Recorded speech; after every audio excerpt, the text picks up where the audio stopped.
When Jake Morrison rolled into Bella Vista that Tuesday night, he had no idea he was about to become the center of a confrontation that would ignite a national movement.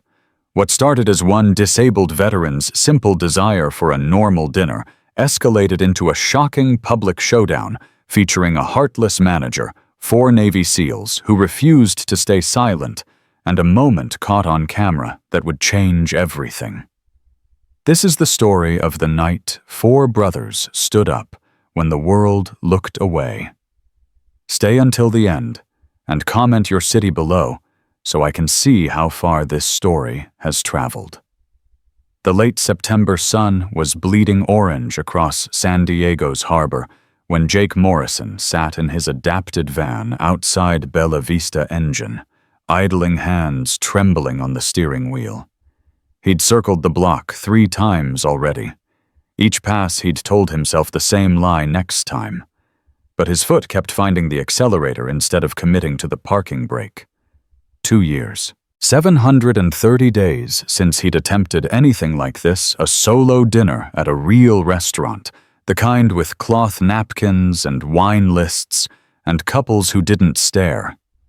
The kind of place where normal people did normal things without planning exit strategies or calculating the distance between tables. Rex, his German Shepherd service dog, sat in the passenger seat, brown eyes fixed on Jake, with that unsettling canine intuition that seemed to read thoughts. The dog's vest, bright red with "Service Dog, Do Not Pet" in bold white letters, was perfectly positioned tags gleaming. Jake had checked it 4 times before leaving his apartment, then twice more in the parking lot. "What do you think, boy?" Jake's voice cracked slightly. "We ready for this?" Rex's tail thumped once against the seat. That was enough. Jake pressed the button that deployed his wheelchair from the van's side door. The mechanical whir seemed impossibly loud in the quiet parking lot. He'd mastered this transition 1,000 times in therapy, but tonight his hands fumbled with the transfer. His residual limbs, the clinical term he'd learned to use instead of stumps, ached with phantom pain, that cruel trick where his brain insisted his legs were still there, still hurting. The explosion in Kandahar had taken his legs below the knee 3 years ago. Took his best friend Martinez entirely. Took the version of Jake who walked into restaurants without a second thought. He settled into the chair, straightened his jacket, a navy blazer he'd bought specifically for tonight, and checked his reflection in the van's tinted window. 34 years old, but the face looking back seemed decades older. Stress lines carved deep around his eyes. Hair going gray at the temples. The scar that ran from his left eyebrow to his hairline, a souvenir from the same IED that stole his mobility. "Okay," he whispered. "Okay, we're doing this." Rex hopped down gracefully, immediately positioning himself at Jake's left side, the textbook service dog stance they'd drilled for months. Together they approached Bella Vista's entrance. The restaurant glowed like a jewel box. String lights wrapped around the outdoor patio's pergola. Through the windows, Jake could see the warm amber lighting, the gleam of silverware, the dance of servers in crisp white shirts. Classical music drifted out each time the door opened, violin and piano, elegant and refined. It looked exactly like the life he used to have. Jake's hand hesitated on the door handle. His therapist's voice echoed in his memory. "Avoidance is the enemy, Jake. Each time you choose fear, you give it more power." He pulled the door open. The hostess stand was positioned just inside a young woman mid-20s, dark hair pulled into a sleek ponytail. She looked up from her reservation book with a practiced smile that flickered for just a microsecond when she saw the wheelchair. Jake had learned to catch that flicker. It always came no matter how good people were at hiding it. "Good evening. Welcome to Bella Vista." Her recovery was smooth professional. Just one tonight. Yes, ma'am. Morrison. I have a reservation for 7:30. She scanned her list, perfectly manicured nail trailing down the page. Morrison. Yes, right here. Let me show you to your table. So far, so good. Jake felt his shoulders relax fractionally. See? Not every outing had to be a disaster. Not every Sarah. The voice cut across the gentle restaurant ambiance like a blade. A word. Now. The hostess Sarah apparently stiffened. Of course, Mr. Caruso. Just one moment. She excused herself with an apologetic smile that didn't reach her eyes. Jake watched her walk toward the bar area, where a man in an expensive suit stood arms crossed. Vincent Caruso, according to the name tag, though everything about him screamed owner, even without the identifier. Caruso was late 40s, tall and lean, with silver-streaked hair, slicked back from a face that probably photographed well, but in person seemed sharp predatory. His suit was tailored to precision charcoal gray, with subtle pinstripes that probably cost more than Jake's entire wardrobe. They were trying to be discreet, but Jake had spent years learning to read body language in combat zones. Caruso's gestures were sharp dismissive. Sarah's posture was defensive apologetic. Once she glanced back at Jake, and Caruso's hand shot out, gripping her elbow, forcing her attention back. Jake's stomach tightened. He knew this script, had lived variations of it enough times to recognize the opening act.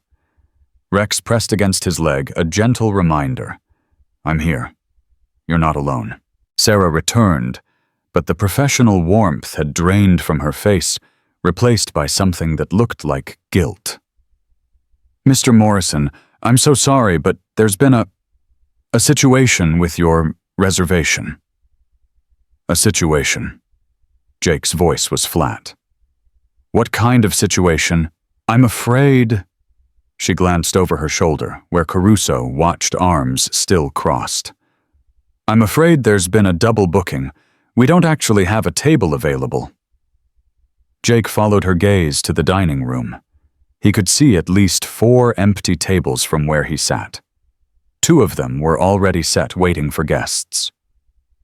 I can see empty tables from here, he said quietly. Sarah's face flushed. Those are reserved. So was mine. I called 3 days ago, confirmed yesterday. Sir, I really am. Let me speak to the manager. The words came out harder than Jake intended, but he was done being polite. Done pretending this was about reservations. I am the manager. Caruso had approached without Jake noticing, silent as a cat. Up close, his cologne was overwhelming something expensive and aggressive. His eyes swept over Jake, the wheelchair Rex, and in that single glance, Jake saw the calculation. The decision already made.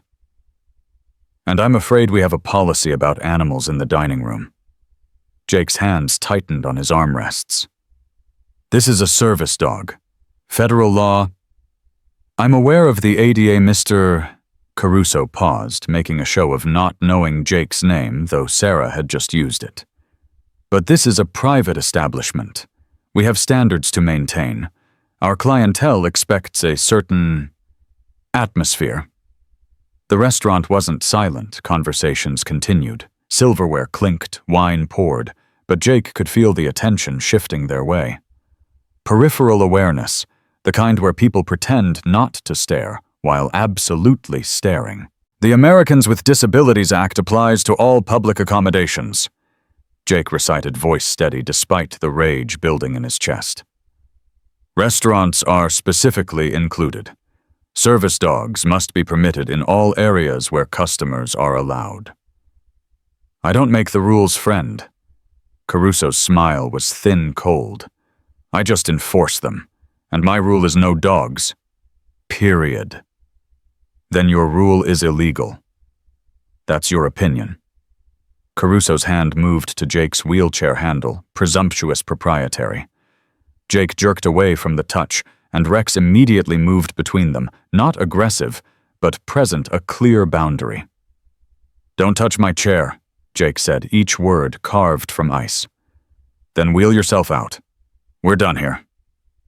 The conversations nearest them had stopped now. A woman in a red dress was whispering urgently to her companion. An elderly couple 2 tables away looked horrified, but made no move to intervene. A family with 2 young children watched like it was dinner theater. Sarah's eyes were shining with unshed tears. "Mr. Caruso, please, if we could just—" "Sarah, return to your station. Now!" Caruso didn't look at her. His attention was fixed on Jake, with the intensity of a man who believed he was absolutely unquestionably in the right. This was the moment Jake had feared. The confrontation he'd rehearsed 100 scenarios for and still felt completely unprepared to face. His therapist had given him scripts: stay calm, cite the law, document everything, leave if necessary. But none of those scripts accounted for the hot shame crawling up his neck, the way every eye in the restaurant felt like a judgment, the crushing realization that he'd spent 2 years building up the courage for this exact humiliation. "I just want to have dinner." Jake hated how small his voice sounded. "That's all. I made a reservation. I have every legal right. You have the right to leave before I call the police." Caruso's voice rose just enough to ensure the entire front section could hear. "I will not have this." He gestured vaguely at Jake, the wheelchair Rex, disrupting my establishment. This, like Jake was a thing, a problem, an inconvenient obstacle between Caruso and his perfect restaurant aesthetic. Jake felt the familiar spiral starting the tightness in his chest, the way his vision seemed to narrow the phantom sensation of sand and smoke and screaming. PTSD didn't need a war zone to trigger. Sometimes a restaurant in San Diego worked just fine. Rex pressed harder against his leg. The pressure was grounding real. "Focus. Breathe. You're here. You're safe." But he wasn't safe. Not from this. Not from the stares and the pity and the casual cruelty of a man in an expensive suit who saw Jake's disability as a stain on his precious atmosphere. "The ADA is federal law," Jake repeated. But his voice was losing strength. "You can't." "I can and I am. Last chance. Leave voluntarily or I make the call." In the corner of his eye, Jake registered movement. A table near the back. 4 men, all military bearing, even in civilian clothes. He'd clocked them when he entered that automatic assessment soldiers never lose. The way they sat with backs to walls, eyes on exits. The haircuts. The watches.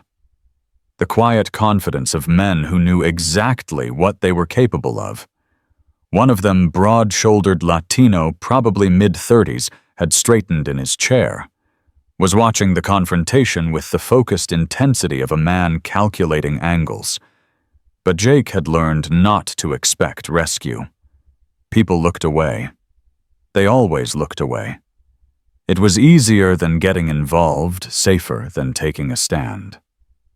He understood, it even hated himself for understanding it. "Fine." The word tasted like ash. "I'll go." Sarah made a small, wounded sound. Caruso's expression shifted to something that might have been satisfaction, but looked more like contempt. Jake started to reverse his wheelchair, each movement mechanical automatic. Rex turned with him, confused, but obedient. Through the window, Jake could see his van in the parking lot. 30 feet away. Might as well be 30 miles. 2 years of therapy. 2 years of learning to function, to adapt, to believe he could still participate in the world. All of it crumbling because one man decided Jake's presence was aesthetically unpleasing. He was halfway to the door when the voice stopped him. "Excuse me." Deep calm carrying absolute authority. "Is there a problem here?" Jake turned. The Latino man from the corner table had stood. Now that he was upright, Jake could better assess him 6'2", maybe 220, moving with the controlled power of someone who spent serious time in the gym. His eyes were dark, intelligent, and currently locked on Caruso with an expression that made the manager's earlier confidence flicker. 3 other men had risen with him, a massive black guy who looked like he could bench press the hostess stand. An Asian man, smaller but with a coiled readiness that screamed special forces. A lean white guy with a scar running down his jaw face, expressionless, but eyes absolutely tracking everything. Military. Definitely military. And from their bearing, the way they moved in unconscious formation, special operations. SEALs. Jake would bet his disability check. "This doesn't concern you," Caruso said, but his voice had lost some of its edge. "Please return to your table." The Latino man leader Jake could tell from how the others oriented toward him smiled. It wasn't a friendly expression. "I think it does concern us. I think it concerns us very much." He walked forward, his team flanking him in a loose diamond formation that was definitely tactical, definitely deliberate. They stopped a few feet from Jake, and the leader's eyes flicked down to his wheelchair, to his service dog vest, back to his face. Jake saw the recognition there, not of him personally, but of what he was, what he represented. "Staff Sergeant Morrison," the man said, reading the veteran's cap Jake wore, the one detail he'd forgotten to second-guess. "I'm Lieutenant Commander Marcus Rodriguez, Navy SEALs. These are my teammates. We couldn't help but overhear your conversation with management." Caruso stepped forward, reasserting control of his restaurant. "As I told the sergeant, this is a private establishment. With federal public accommodation requirements," Rodriguez interrupted smoothly, "which include mandatory access for service animals. I'm sure you're familiar with the law, Mr. He glanced at the name tag. "Caruso. I'm familiar with my rights as a business owner. Are you familiar with Title III of the Americans with Disabilities Act?" This from the massive black teammate who had moved to Jake's other side. His voice was surprisingly gentle for someone who looked like he could tear a phone book in half. Specifically Section 122, which prohibits discrimination on the basis of disability in public accommodations. Caruso's jaw tightened. "I don't need a legal lecture in my own restaurant." "Apparently you do." The Asian teammate spoke for the first time, voice crisp, precise. "Because refusing service to a disabled veteran with a documented service animal isn't just illegal, it's a federal civil rights violation. Penalties up to $75,000 for a first offense, $150 for any subsequent violations." The lean white guy had circled around, positioning himself near the door, cutting off Caruso's exit, or maybe ensuring Jake's, it was hard to tell. "Plus attorney fees. Plus potential DOJ investigation if they determine it's a pattern of discrimination. Plus the PR nightmare when this hits social media." He pulled out his phone. "Which it will." Jake felt like he'd stepped into an alternate dimension. 30 seconds ago, he'd been alone, defeated, ready to retreat into the safety of isolation he'd built over 2 years. Now he had 4 Navy SEALs constructing a legal and tactical barrier between him and humiliation. "You can't threaten me," Caruso said, but he'd taken a step back. "No threat," Rodriguez said mildly. "Just facts. See, we take care of our brothers. And the staff sergeant here," he gestured to Jake. "He's our brother, which means this," now he gestured at Caruso, "just became our problem." The restaurant had gone completely silent now. Every eye was locked on the confrontation. Several phones were out recording. Sarah, the hostess, had her hand over her mouth, tears streaming down her face. Caruso looked around, seeming to register for the first time that he'd lost control of the narrative.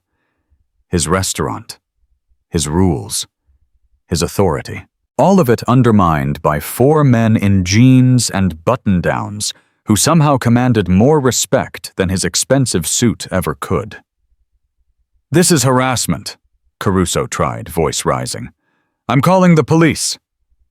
"Please do," Rodriguez said. "We'll wait right here. I'm sure San Diego PD will be very interested to hear about your ADA violations." "And we've got several witnesses," added the massive teammate Tank Jake mentally dubbed him, "plus video documentation, plus the sergeant's reservation confirmation, I'm assuming." Jake nodded numbly. "Email. Text confirmation, too." "Perfect. So we've got premeditation. He knew you were coming, knew about the service dog, it was disclosed in the reservation. Yes." "Yes," Jake managed. "I always disclose, to avoid exactly this." Rodriguez's expression hardened. "So you deliberately accepted a reservation from a disabled veteran with a service dog, then planned to humiliate him in public. That's not just illegal, Mr. Caruso. That's calculated cruelty." Something shifted in the room. The audience, because that's what the other diners had become, seemed to collectively recoil from Caruso. The woman in the red dress was openly glaring. The elderly couple looked disgusted. Even the family with children had turned hostile. Caruso's face had gone red, then pale. "You're twisting this. I have a reputation to maintain. Standards." "Your standards are dog shit," the lean teammate said flatly. "No pun intended." "Ghost," Rodriguez said, mild reproof in his tone, but his eyes were laughing. Caruso's hand was shaking as he pulled out his phone. "I'm making the call. You can explain yourselves to the police." "By all means," Rodriguez gestured magnanimously. "We'll be right here, with the staff sergeant, who will be seated at a table, receiving service, as is his legal right." It was a dare. A line drawn in the sand. Caruso could make the call, but everyone in the room knew how it would end. The police would arrive to find a disabled veteran being denied service in violation of federal law, 4 witnesses with military credentials backing him up, and video evidence of the whole encounter. Jake watched Caruso's hand hover over his phone, watched the calculation in his eyes. Pride versus pragmatism. The need to save face versus the growing awareness that he'd catastrophically misjudged the situation. The manager's thumb moved toward the screen. And in that moment, Jake realized something profound: he wasn't alone anymore. For the first time in 2 years, facing down public humiliation and casual cruelty, he wasn't fighting by himself. 4 strangers had stood up, had stepped in, had made his battle their own. Brothers Rodriguez had called them, and Jake, who'd lost his team in Afghanistan, who'd spent 2 years believing that Brotherhood died, with his legs felt something crack open in his chest. "Make the call?" he said, surprising himself with the steadiness in his voice. "I'd like to see how this ends." Caruso's eyes widened. He'd expected surrender, not defiance, not from the broken veteran in the wheelchair, not when backed into a corner. But Jake Morrison wasn't broken, not anymore. Not with 4 Navy SEALs at his 6 and a service dog at his side, and the sudden blazing certainty that sometimes, just sometimes, the good guys actually showed up. Caruso pressed the button. The phone rang once, twice. 911, what's your emergency? Everyone in Bella Vista held their breath, and Jake Morrison smiled. Caruso's voice carried across the silent restaurant high and strained with manufactured urgency. "Yes, I need police at Bella Vista restaurant immediately. I have multiple men threatening me and my staff. They're refusing to leave. I feel unsafe." Rodriguez's eyebrow arched. He didn't move, didn't speak. Just stood there with his arms loose at his sides, the posture of a man so confident in his position that theatrics were unnecessary. Jake felt his pulse hammering. This was escalating beyond anything he'd imagined. What started as a simple dinner reservation had become a full-blown incident, and now the police were coming. His palms were slick against the wheelchair armrests. The 911 dispatcher's tinny voice filtered through Caruso's phone speaker. "Are the individuals armed, sir?" I don't know. They could be. Military types. Very aggressive." "That's a lie." Sarah spoke up suddenly, her voice cracking but clear. Every head swiveled toward the hostess. Her face was blotchy with tears, but her spine had straightened. "They haven't threatened anyone. They're just standing there." Caruso's head whipped toward her. "Sarah, I told you to return to your station." "No." The single word dropped like a stone. Sarah's hands were shaking, but she held her ground. "I'm not going to watch this anymore. These men haven't done anything wrong. The gentleman in the wheelchair has a service dog. It's legal. You're the one breaking the law." The dispatcher's voice cut through. "Sir, I need you to clarify the situation. Are you in immediate danger?" Caruso's face had gone purple. "My employee is clearly in distress. These men are creating a hostile environment." "The only hostile person here is you," the elderly man from table 12 called out. He'd risen from his seat napkin, still tucked into his collar. His wife clutched his arm, but he shook her off gently.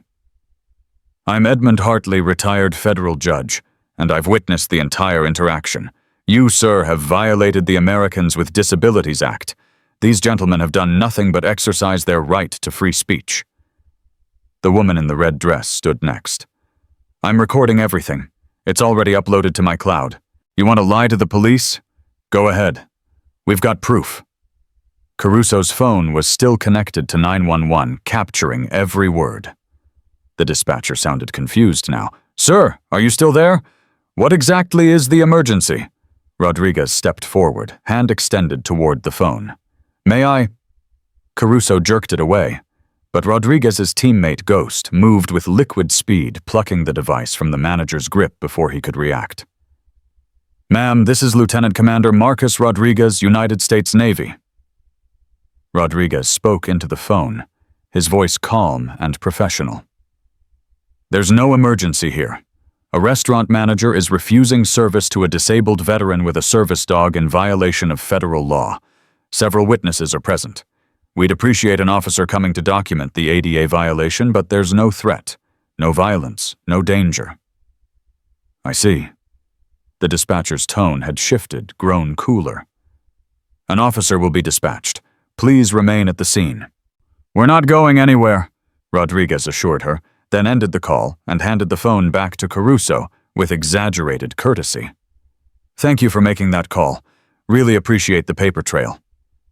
Jake watched Caruso's face cycle through emotions, rage, fear, calculation, back to rage. The manager was trapped, and he knew it, but pride wouldn't let him back down. Jake recognized that particular flavor of stubbornness. Had seen it in commanders who'd rather double down on a bad call than admit error. "You think you're clever," Caruso hissed. "But this is still my restaurant. I can refuse service to anyone for any reason." "Actually, you can't," the retired Judge Hartley interjected. He'd moved closer, and despite his age, Jake guessed mid-70s, he carried himself with unmistakable authority. "Protected classes exist specifically to prevent discrimination. Disability is a protected class. You cannot refuse service based on disability or the presence of a service animal. This is settled law. Miller v. California, Tennessee versus Lane. I can cite precedent all night if you'd like." Tank let out a low whistle. "Your Honor, you just became my favorite person in this restaurant." "Retired," Hartley corrected, but he was smiling. "Though I'd happily unretire to see this case through court." Caruso was surrounded now, not physically, but legally, morally, socially. Every direction he turned, another wall. His restaurant, his domain, his authority all crumbling because he'd chosen to humiliate a disabled veteran. Sarah had moved to Jake's side, kneeling down so they were eye level. "I'm so sorry," she whispered. "I should have stood up to him immediately. I was scared of losing my job, but that's no excuse. You deserved better." "You stood up when it mattered," Jake told her, and meant it. "That takes courage." Rex, who'd been perfectly calm throughout the entire confrontation, chose that moment to sit and lean against Jake's leg, the gesture he used when he sensed Jake's stress levels rising. The dog's warm weight was grounding. Viper, the Asian teammate, had been silent for a while, but now he spoke up, eyes on his phone. Hashtag just started trending. Justice for Jake. You're already at 15,000 tweets. What? Jake's head spun toward him. Someone here tagged the location, posted the video. It's blowing up. Viper turned his screen around. Jake could see himself on the small display, frozen mid-confrontation, Caruso's hand reaching for his wheelchair. The caption read, "Disabled vet denied service at Bella Vista SD. Manager violating ADA. This is 2025. The comments were flooding in faster than Jake could read them. Outrage, support, people tagging news stations, legal organizations, veteran advocacy groups. His private humiliation was becoming very, very public. "Oh, God," Jake breathed. "Don't worry about it, brother." Rodriguez's hand landed on his shoulder, gentle grounding. "The internet's got your back on this one. Sometimes viral is good." The family with 2 young children approached. The mother, petite, blonde, nervous, held her daughter's hand. The little girl couldn't have been more than 6, with gap-toothed smile and a pink dress. "Excuse me," the mother said softly. Emma wanted to say something. The little girl stepped forward, solemn as a judge. She looked at Jake, then at Rex, then back at Jake. Her small hand came up in a textbook military salute, held with the fierce concentration of a child determined to get it exactly right. "Thank you for your service, sir," she said, voice piping but clear. "My daddy's in the Navy, too. He says soldiers are heroes." Something in Jake's chest shattered and reformed simultaneously. He returned the salute, eyes burning. "Thank you, sweetheart. Your daddy's the real hero." The mother's eyes were wet.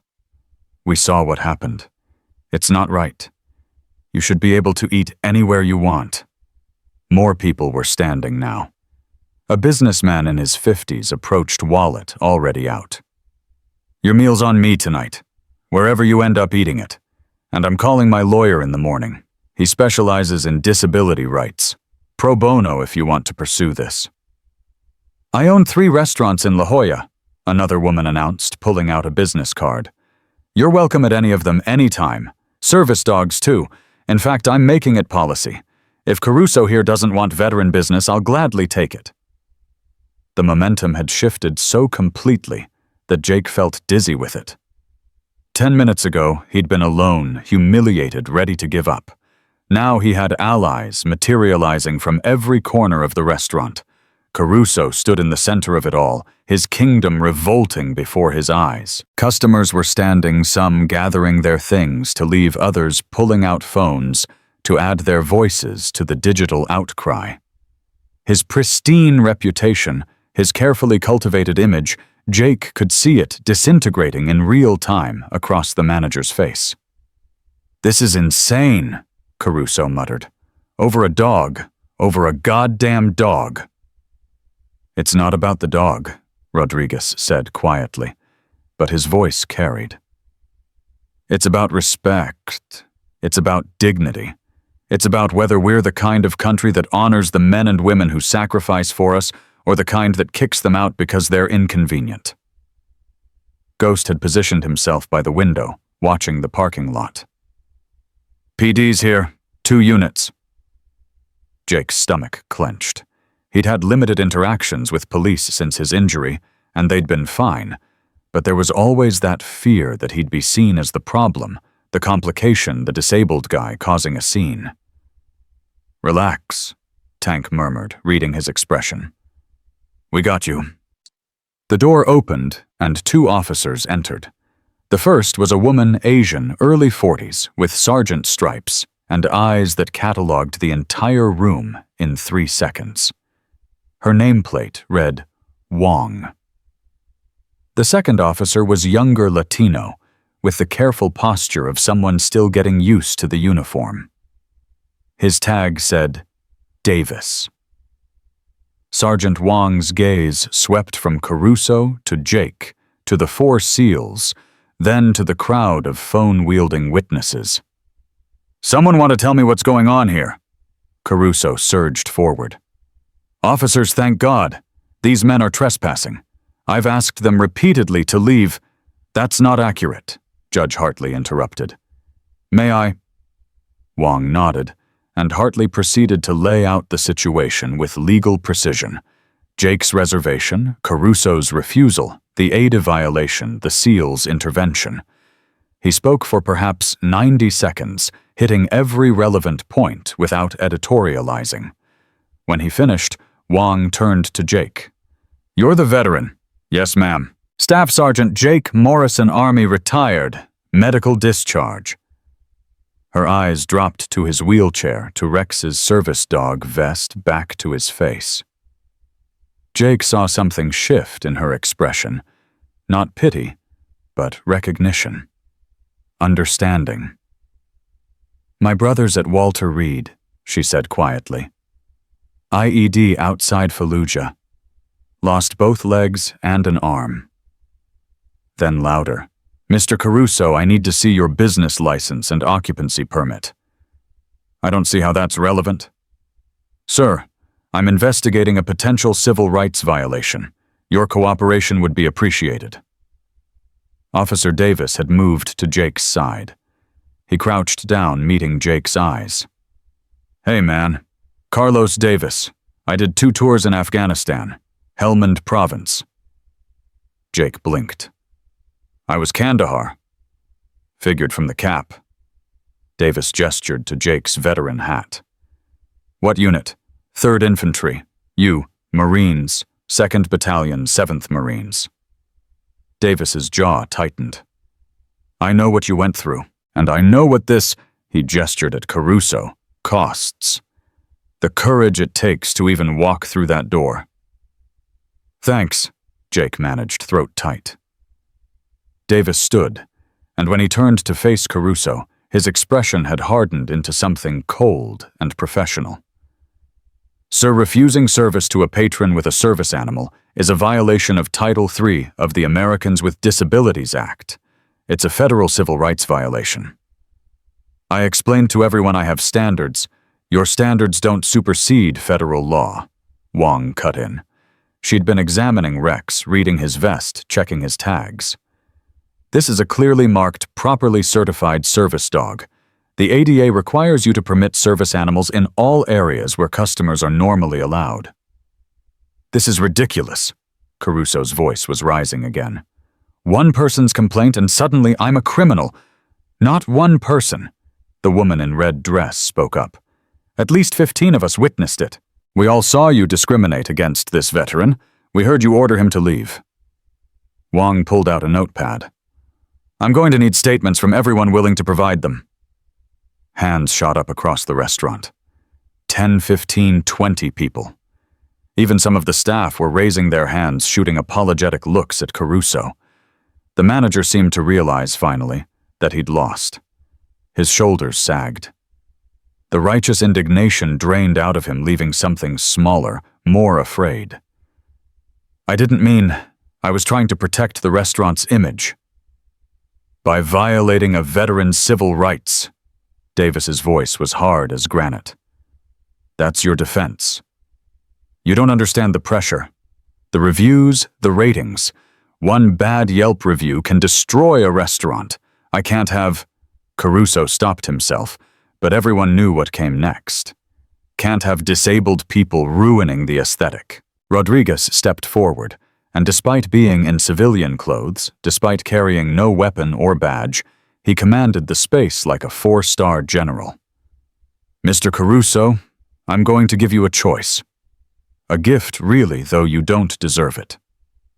Caruso looked up, suspicious and hopeful in equal measure. You can dig in, Rodriguez continued. Fight this. Claim you were within your rights.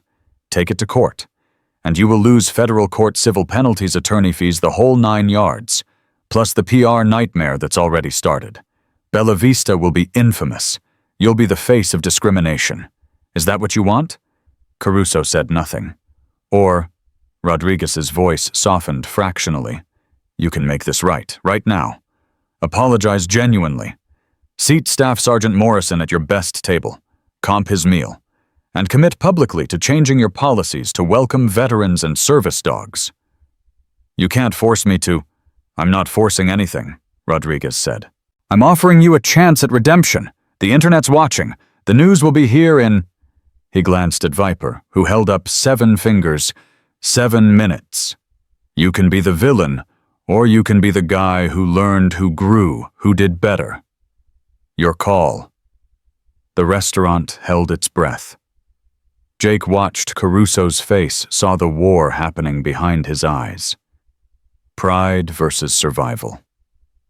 Ego versus pragmatism. Wong leaned in. For what it's worth, cooperating now would look a lot better in my report than continued resistance. The scales tipped. Fine.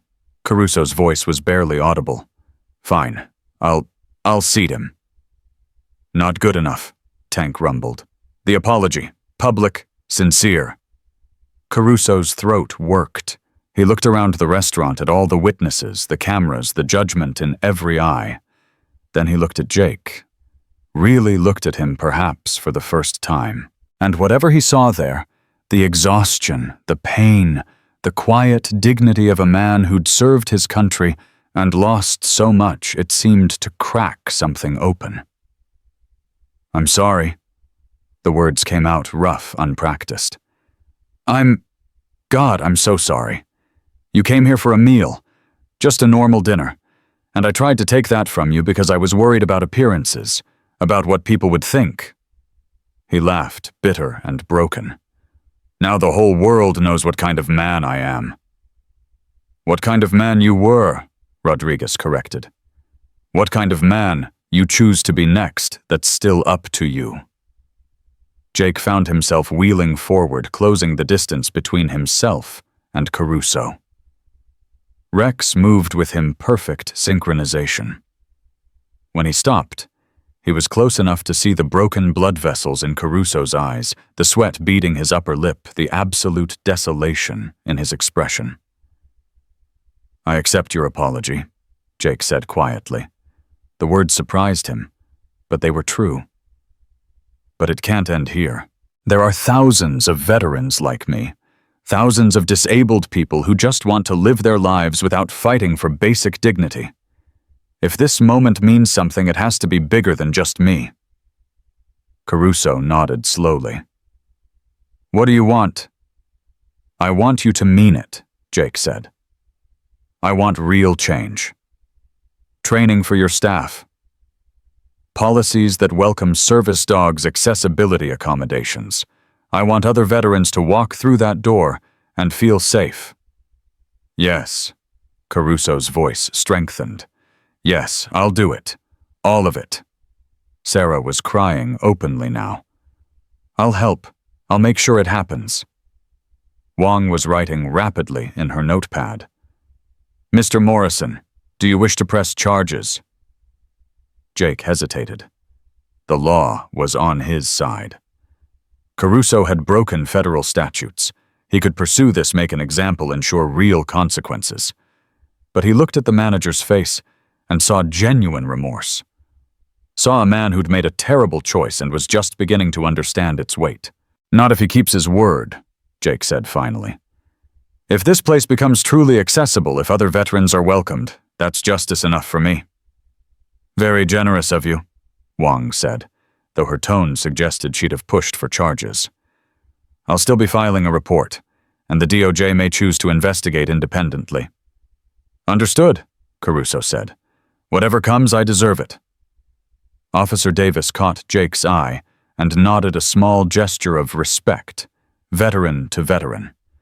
Then he and Wong began taking statements from the witnesses documenting everything. Rodriguez turned to Jake. "You need a minute?" Jake shook his head. "I need dinner. That's what I came for." "Then let's make it happen." Rodriguez raised his voice, addressing Caruso. "The best table in the house, and we're joining him." Caruso nodded frantically. Of course. The main dining room, the window table. Perfect." Sarah led the way, wiping her eyes, her professional mask reassembling. The main dining room was elegant white tablecloths, crystal glasses, soft lighting from vintage fixtures. The window table overlooked the harbor where boats bobbed in the darkening water. As they moved through the restaurant, something remarkable happened. The other diners began to applaud. It started with the elderly couple Judge Hartley and his wife. Then the woman in the red dress joined in. The family with children, the businessman. Within seconds, the entire restaurant was on its feet, clapping, some cheering as Jake made his way to the table. His face burned. He wasn't used to this, wasn't comfortable being the center of positive attention.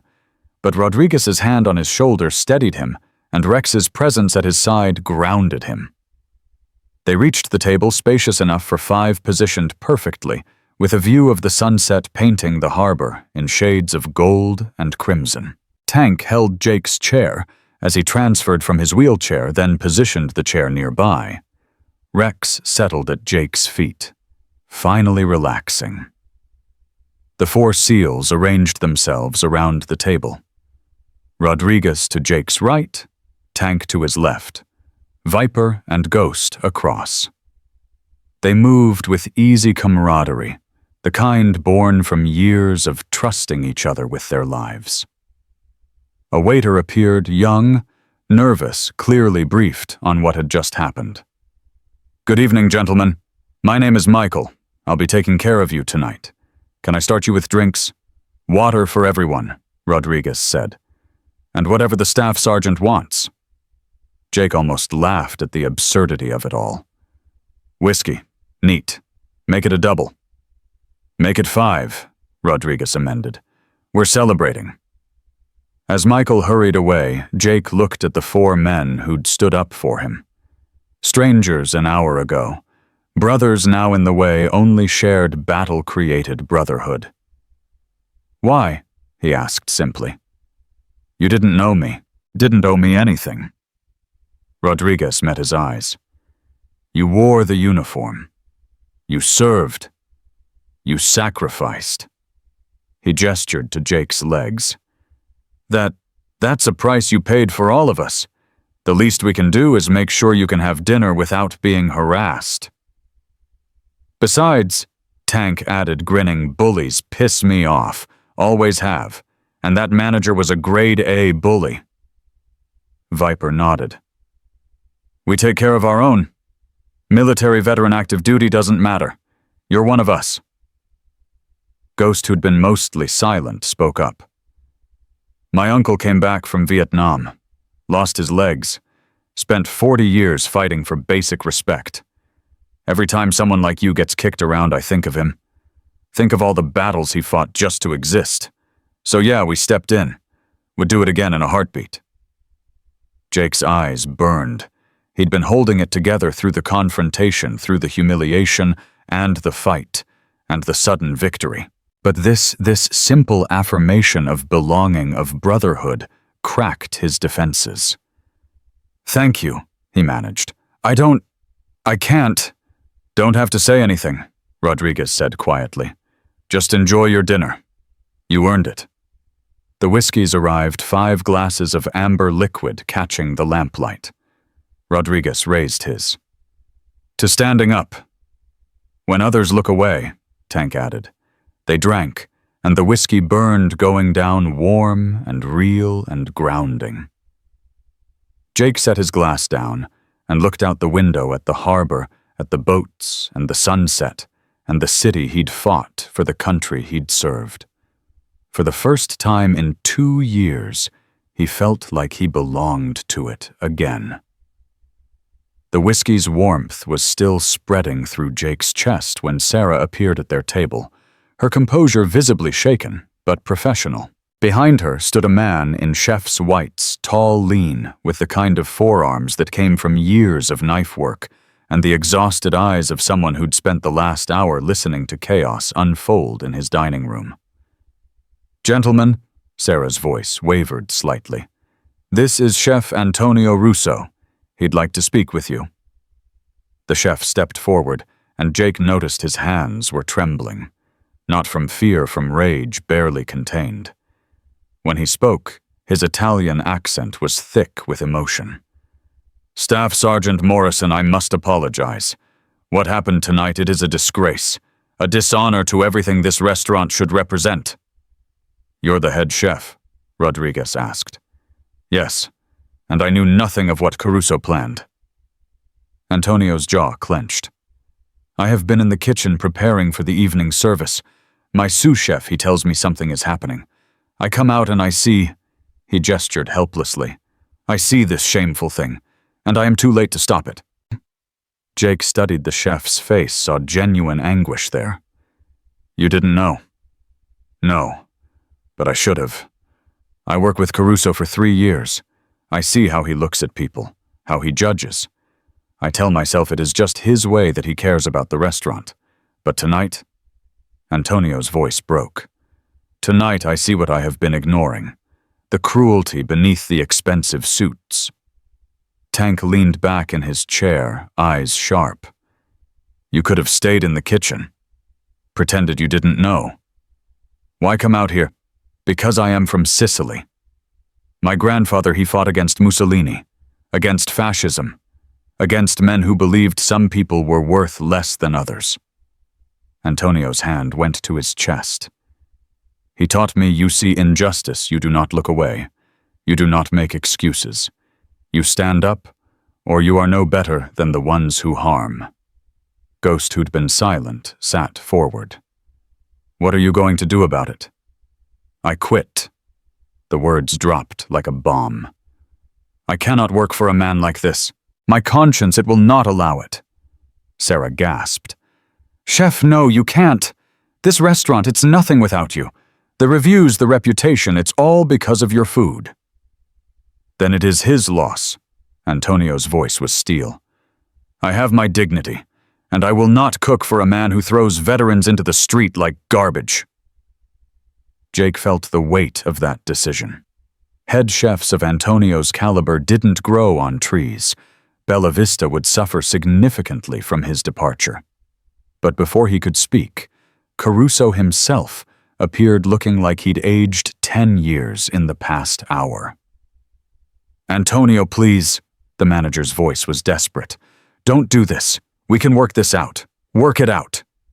Antonio whirled on him. "How do we work out what you did?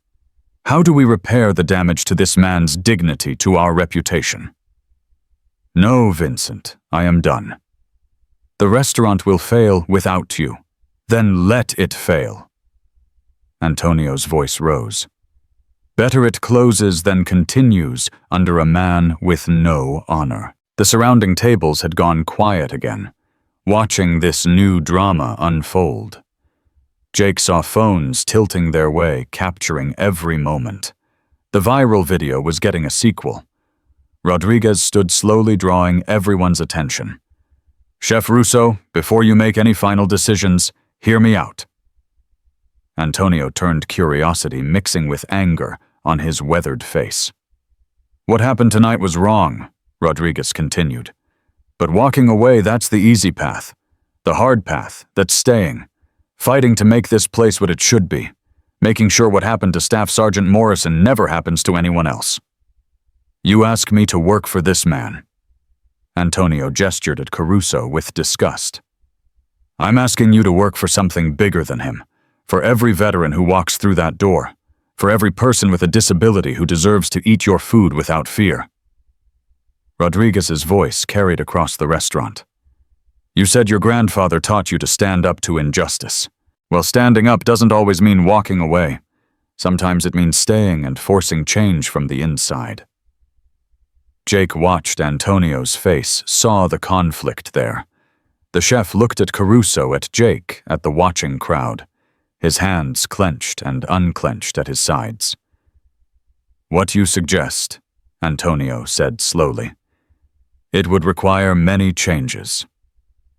"Then we make them," Caruso interjected, desperate hope in his voice. "Whatever you want, Antonio. Whatever it takes." "Not whatever I want," Antonio corrected sharply. "Whatever is right.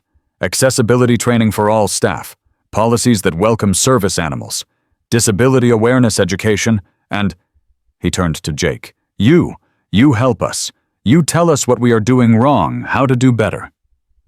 Jake blinked. "Me?" "Yes. You know what it is to be treated badly because of your wheelchair, your dog.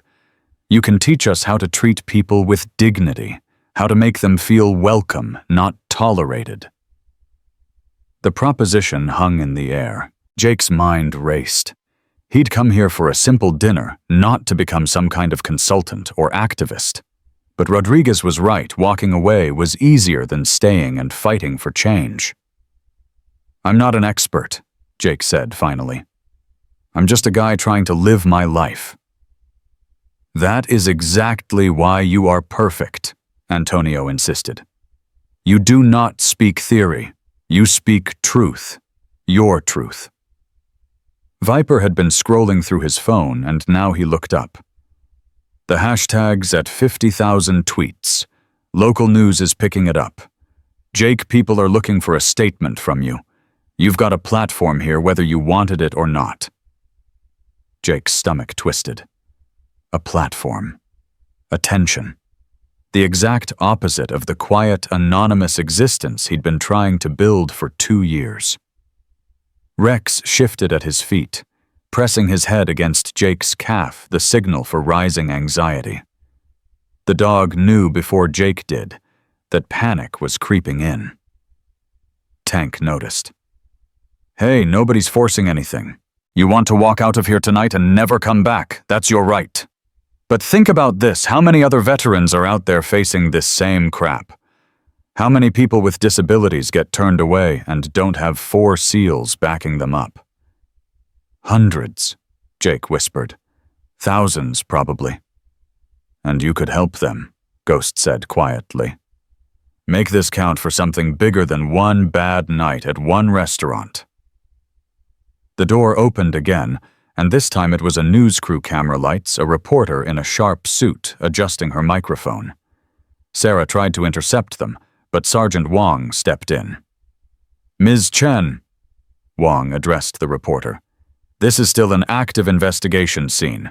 You'll need to wait outside." The reporter Chen smiled politely. "Of course, Sergeant, but perhaps Staff Sergeant Morrison would like to make a statement. The public is very interested in his story." All eyes turned to Jake. He felt the weight of it, the expectation. His throat was dry despite the whiskey. Rex pressed harder against his leg. Jake's voice cracked. He cleared his throat, tried again. "I don't know what to say." "Tell them the truth," Rodriguez said simply. "That's all anyone can ask." Jake looked at the reporter at the camera's red recording light at the restaurant full of people watching. His story was already out there, fragmented and viral. Maybe it was time to tell it in his own words. "Okay," he said. "Okay, I'll make a statement." Wong gestured the news crew closer, setting boundaries they could film from a distance. No harassment questions, only if Jake was willing. Chen agreed immediately, professional and respectful. Jake wheeled himself slightly away from the table, Rex automatically adjusting position. The camera's lens felt like a black hole, swallowing his privacy, his anonymity, his carefully constructed walls. Chen spoke into her microphone, establishing the scene for viewers, then turned to Jake. "Staff Sergeant Morrison, can you tell us what happened here tonight?" The words came slowly at first, then faster. Jake described the reservation, the confrontation, Caruso's refusal. He spoke about the ADA, about his rights as a disabled veteran, about the humiliation of being treated like his service dog made him unfit for polite society. But then something changed, Jake said, and his voice strengthened. 4 men I'd never met, Lieutenant Commander Rodriguez and his team, they stood up. They didn't have to. They could have finished their dinner and left. But they saw something wrong and they acted. They reminded me that I'm not alone, that the Brotherhood I thought I lost in Afghanistan, it's still here. It's real. Chen's eyes were bright with interest. What do you want people to take away from this incident? Jake paused, gathering his thoughts. Behind the camera, he could see the restaurant, watching Caruso, pale and shaken, Antonio, with his arms crossed. Sarah crying quietly, the SEALs standing in silent support. Judge Hartley had his hand on his wife's shoulder. The family with children watched with solemn attention. I want people to understand that disabled veterans, all disabled people, we're not asking for special treatment, Jake said. We're asking for basic dignity, the right to exist in public spaces without justifying ourselves, the right to have a service dog without being treated like we're contaminating the atmosphere. His voice hardened. And I want business owners to know that disability discrimination isn't just cruel, it's illegal. The ADA exists for a reason. Ignore it at your peril. Do you plan to pursue legal action against Bella Vista? Jake glanced at Caruso, saw the fear there, the broken arrogance. That depends on whether tonight leads to real change. If this restaurant becomes a model for accessibility, if other veterans and disabled patrons are welcomed here, then no. But if this is just lip service, if nothing changes, then yes, absolutely. Chen turned to Caruso. Mr. Caruso, do you have a response? The manager stepped forward, and Jake could see the effort it took for him to face the camera. I made a terrible mistake tonight. I let my concern for image override basic human decency. I violated federal law, and worse, I hurt someone who sacrificed for this country. His voice shook. I'm committed to making this right. Full accessibility training policy changes whatever it takes to ensure this never happens again. And you, Chef Russo, there are reports you threatened to quit. Antonio's fierce expression softened slightly. I was ready to walk away, but Lieutenant Commander Rodriguez, he reminded me that sometimes the fight is worth staying for. So I stay. But I hold Caruso to his promises. And I work with Staff Sergeant Morrison to make sure Bella Vista becomes a place of welcome, not exclusion. Chen got statements from the SEALs, from Judge Hartley, from several witnesses. Each one added weight to the story, transformed it from a simple incident into something larger, a testament to courage, to standing up, to demanding better. When the news crew finally left the restaurant, seemed to exhale collectively. Jake felt drained, wrung out. The adrenaline that had sustained him through the confrontation was fading, leaving exhaustion in its wake. You did good, Rodriguez said, reclaiming his seat. That statement, it was perfect. I don't feel perfect. I feel like I just painted a target on my back. Ghost shook his head. You gave voice to thousands of people who've experienced the same thing. That's not a target, that's leadership. Michael the waiter returned notepad ready, clearly relieved to return to normal restaurant duties. Gentlemen, are you ready to order? The absurdity of it struck Jake suddenly. After everything that had happened, they were still going to have dinner. The whole point of this evening almost lost in the chaos. Yeah, he said, and felt himself smile. Yeah, I'm starving. Antonio himself brought out their appetizers, calamari bruschetta, a burrata that looked like it had been crafted by angels. On the house, he insisted. All of it. Your entire meal. It is the least we can do. As they ate, the conversation shifted. The SEALs told stories, sanitized versions of missions' absurd training mishaps, the kind of dark humor that military personnel use to process impossible situations.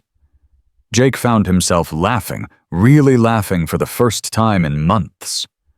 Tank described a halo jump gone wrong that ended with him tangled in a tree being photographed by delighted locals.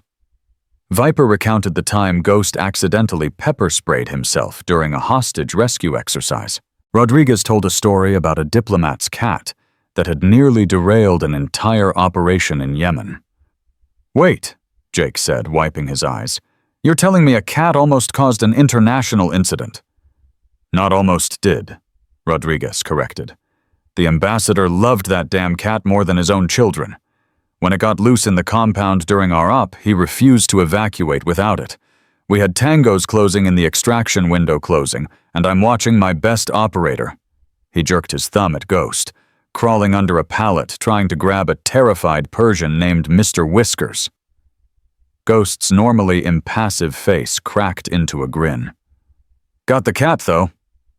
"And the diplomat kissed you," Viper added, laughing. "We don't talk about that part."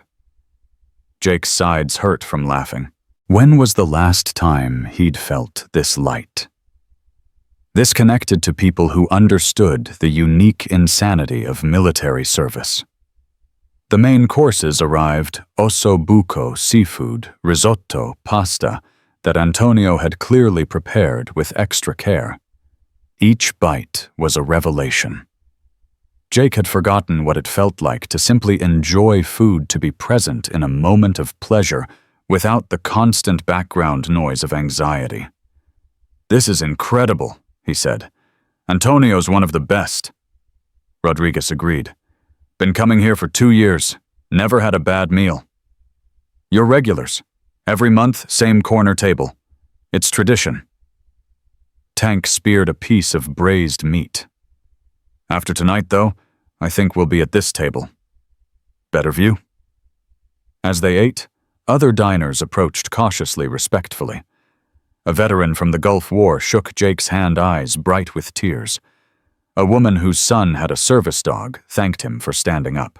A college student asked if he could donate to a veterans organization in Jake's name.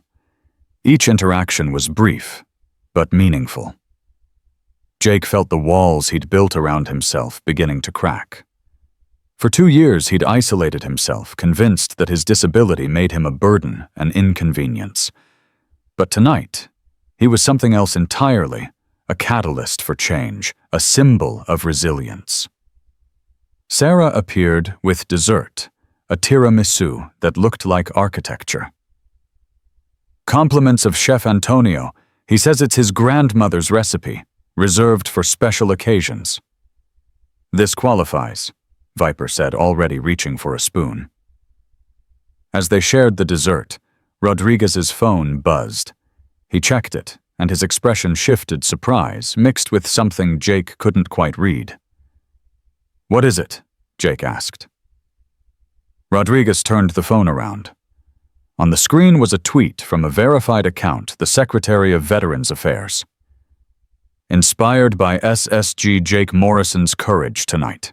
Disability discrimination has no place in America. The VA stands with our veterans. Justice."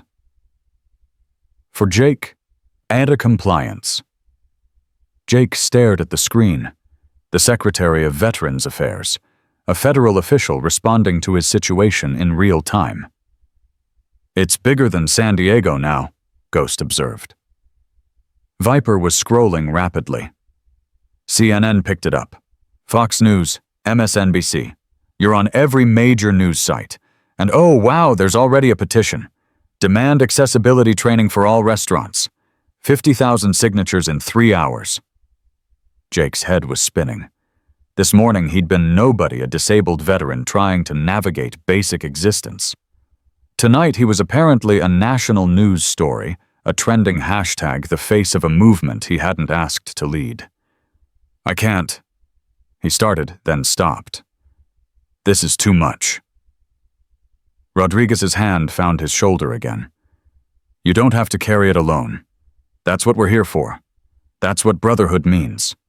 Antonio emerged from the kitchen again, this time, carrying a bottle of wine that looked older than Jake. "From my private collection. A Brunello di Montalcino, 1997. For celebrating victories that matter." He poured for each of them, the wine dark and rich in the crystal glasses. When everyone had a glass, Rodriguez stood.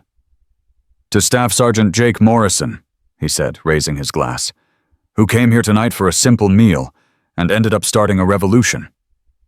"To standing up," Tank added. "To Brotherhood, from Viper." "To change," Ghost said simply. Jake raised his own glass hand, trembling slightly. "To all of you, for seeing me when I felt invisible." They drank, and the wine was perfect complex, layered the taste of something precious, shared among people who understood its value. Outside, the San Diego night had deepened. Through the window, Jake could see the harbor lights reflecting on dark water, the gentle movement of boats at anchor. The world looked different than it had 3 hours ago. Or maybe he was different. Maybe that was the same thing. His phone buzzed a text from his VA therapist. "Saw the news. Are you okay? Need to talk." Jake typed back. "I'm okay. Better than okay. I think something changed tonight." The response came quickly. "Yes, you changed. Proud of you, Jake." He pocketed the phone and looked around the table at his unlikely allies. 4 Navy SEALs who'd become brothers in the space of an hour. A chef who'd chosen conscience over comfort. A hostess who'd found her courage. Even Caruso, hovering at the edge of the dining room, seemed transformed, humbled, shaken, but perhaps genuinely committed to being better. "What happens next?" Jake asked. Rodriguez smiled. "That's up to you. But whatever you decide, you've got backup. You've got us." "And you have a platform," Viper added. "Whether you wanted it or not.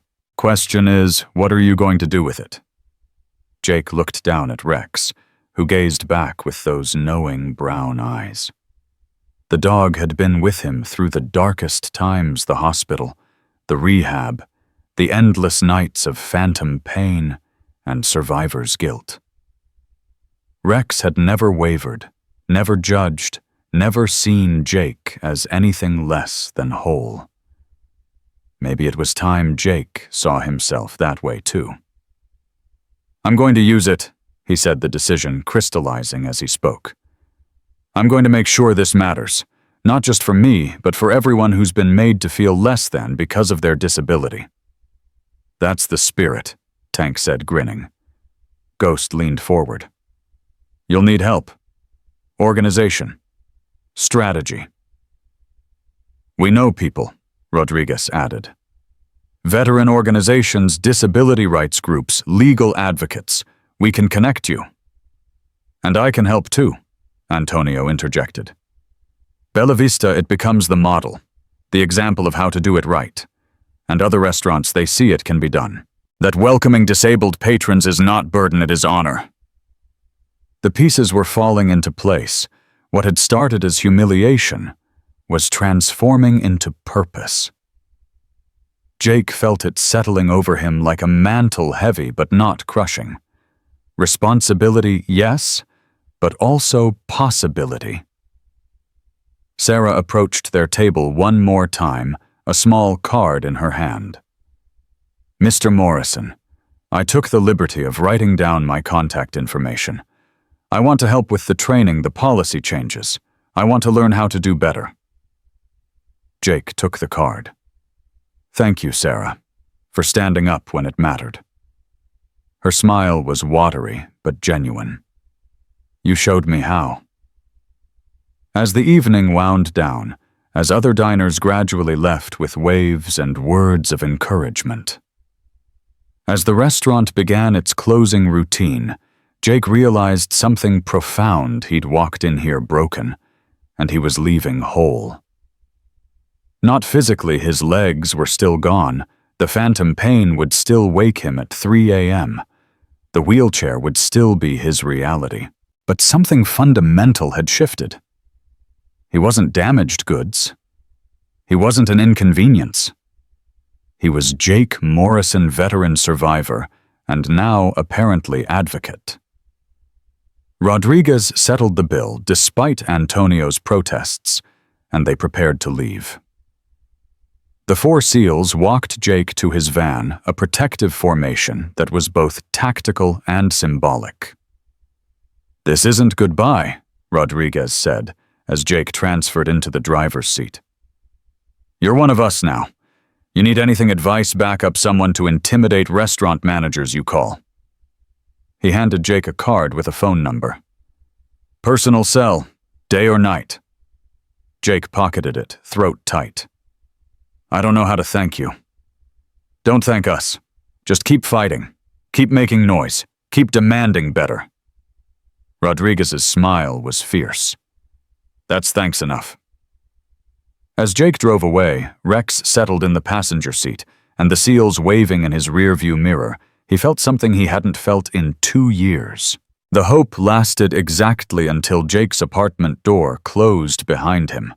The silence hit first, thick and suffocating after the noise of the restaurant, the voices, the connection.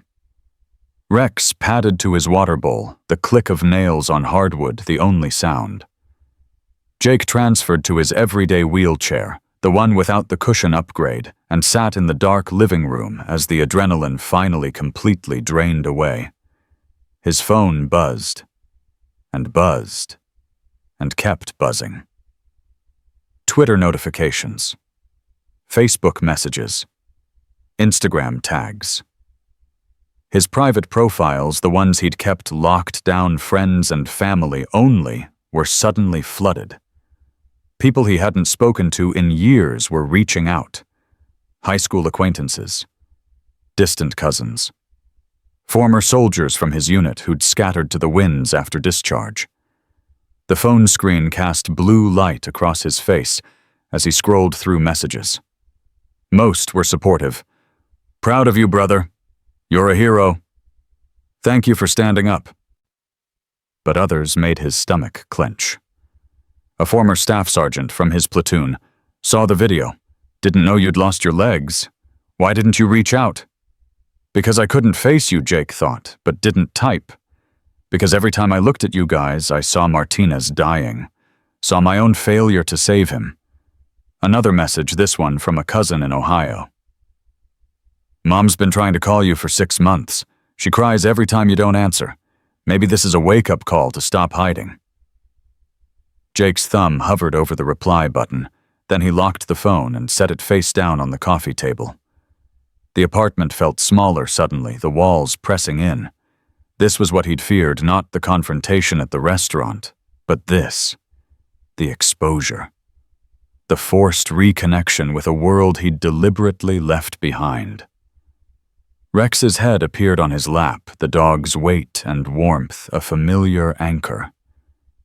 Jake buried his fingers in the thick fur, focusing on the texture, the realness of it. "What did I do, boy?" he whispered. "What the hell did I just start?" The dog had no answers, just steady presence, and the kind of unconditional acceptance Jake had long ago stopped expecting from humans. Sleep, when it finally came after midnight, was fractured and hostile. He dreamed of Kandahar, the usual nightmare of sand and blood, and the IED's flash. But this time the medics who pulled him from the wreckage had cameras. The whole world was watching him scream, watching him realize his legs were gone, watching Martinez's body bag being zipped closed. He woke at 4 a.m., sweat-soaked and shaking Rex already pressed against him, doing deep pressure therapy. The phantom pain in his missing legs was savage nerve endings firing signals for limbs that no longer existed. He dry swallowed his medication and waited for the pain to recede to manageable levels. By 6 a.m., he'd given up on sleep. The phone showed 247 new notifications. The national news apps had alerts. His name, his face, the story of Bella Vista spreading like wildfire across the country. Local veteran denied service sparks national conversation on disability rights.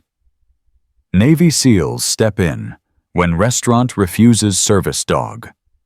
Viral video shows restaurant manager violating ADA federal investigation possible. Jake made coffee with shaking hands, scrolled through article after article. Most were fair accurate. A few were sensationalized. One had misidentified him as a Marine, which would have been funny under different circumstances.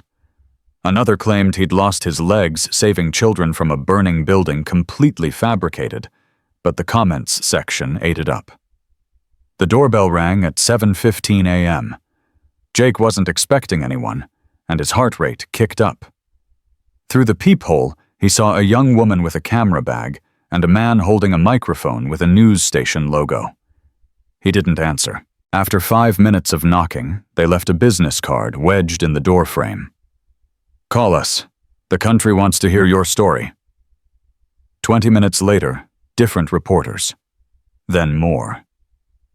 By 9 a.m., there were 3 news vans parked on his street, and his landlord was calling, asking what the hell was going on. Jake sat in his bedroom, curtains drawn, feeling the walls close in. This was the exposure he'd feared, the loss of privacy he'd spent 2 years protecting. He'd become a story, a symbol, a hashtag. Not a person, a cause. His phone rang, actual call, not text. Rodriguez's number. "You okay?" The SEAL's voice was calm, grounding. "There are reporters outside my apartment," Jake said, hating how small his voice sounded. I knew it would be news, but not like this." "It's a lot," Rodriguez acknowledged. "More than anyone should have to deal with alone. You want us to come over, run interference?" The offer was tempting, but Jake thought about the cameras, about 4 Navy SEALs showing up at his apartment, about how that would feed the story rather than diffuse it. "No, I need to figure out how to handle this." "You don't have to handle it right now," Rodriguez said. "Take a breath, take a day. The world can wait." But the world Jake was learning didn't wait for anyone. By noon, the hashtag #JusticeForJake had reached 500,000 tweets. A disability rights organization had released a statement calling for federal investigation into Bella Vista and a broader review of ADA compliance in San Diego restaurants. The local VA hospital wanted to schedule a press conference. 3 different publishers had emailed his old military address asking about book deals. Jake ignored it all and focused on something concrete. Rex needed to go out. Basic, simple, necessary. He managed to exit through the building's back entrance, avoiding the reporters out front. The dog park was blessedly empty, too early for the after-work crowd. Rex did his business, then sat at attention watching Jake with that uncanny awareness. "I know," Jake told him. "I know I'm spiraling. He stopped, laughed bitterly. "I wanted to have dinner, that's all. Just a normal dinner. Now I'm on CNN." His phone rang again. Unknown number. He almost didn't answer, but something made him pick up. Staff Sergeant Morrison. The voice was female, professional, warmly authoritative. "My name is Dr. Patricia Chen. I'm a psychologist specializing in PTSD and adjustment disorders in veterans. I saw your story, and I wanted to reach out." "I have a therapist," Jake said automatically. "I'm sure you do, and I'm not trying to replace them. But I work with a veterans advocacy group, and we've seen this pattern before. A veteran goes viral, becomes a symbol, and suddenly they're dealing with a level of public exposure they never asked for. It can be traumatizing in its own way." Jake's throat tightened. Someone understood. Someone got it. "It's overwhelming," he admitted. "Of course it is. You went from private citizen to national news in hours. That's not normal, and it's okay to struggle with it." Dr. Chen paused. "I'd like to offer you some support. Pro bono. Just someone to talk to who understands the unique pressures you're facing." "Why?" Jake asked. "Why help me?" "Because I'm a veteran too, Air Force Iraq, and because what you did last night, standing up, speaking out, that matters, but it comes at a cost, and you shouldn't have to pay it alone." They talked for 20 minutes. Dr. Chen gave him strategies for managing the media attention, for protecting his mental health, for setting boundaries. By the time the call ended, Jake felt fractionally more grounded. Rex had wandered to the park's fence, tail wagging. On the other side stood a man in his 60s, weathered face, and a Vietnam veteran cap. He was in a wheelchair, too older model, well used. "Mind if I come in?" the man called. Jake nodded, and the man wheeled through the gate with practiced ease.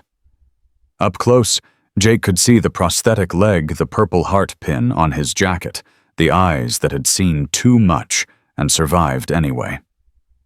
"Name's Frank Delgado," the man said, offering his hand. "Saw you on the news. Thought I'd take a chance you might be here. Your dog's pretty distinctive." Jake shook his hand. "Jake Morrison. And yeah, Rex stands out." Frank smiled. "I've been where you are. Different war, same bullshit. Got back from Nam in '72, missing a leg full of shrapnel and nightmares. World didn't know what to do with us broken veterans. A lot of us got treated like garbage." "Things haven't changed much," Jake said bitterly. "Oh, they have. Some. But not enough. That's why what you did matters." Frank's expression grew serious. "You scared, terrified. Good. Means you're smart. Means you understand the weight of it." Frank wheeled closer. "I'm going to tell you something I learned the hard way. Being a symbol, it's a burden. People project onto you. They want you to be their hero, their inspiration, their proof that the system works or doesn't work. They forget you're human. So what do? You decide who you are before they decide for you," Frank said simply. "You set boundaries. You choose your battles. And you remember that you can't save everyone. Hell, you can't save most people. But you can make noise. You can demand better. And sometimes that's enough." They sat in the park as the afternoon stretched toward evening. Two veterans separated by decades and wars, but united by understanding.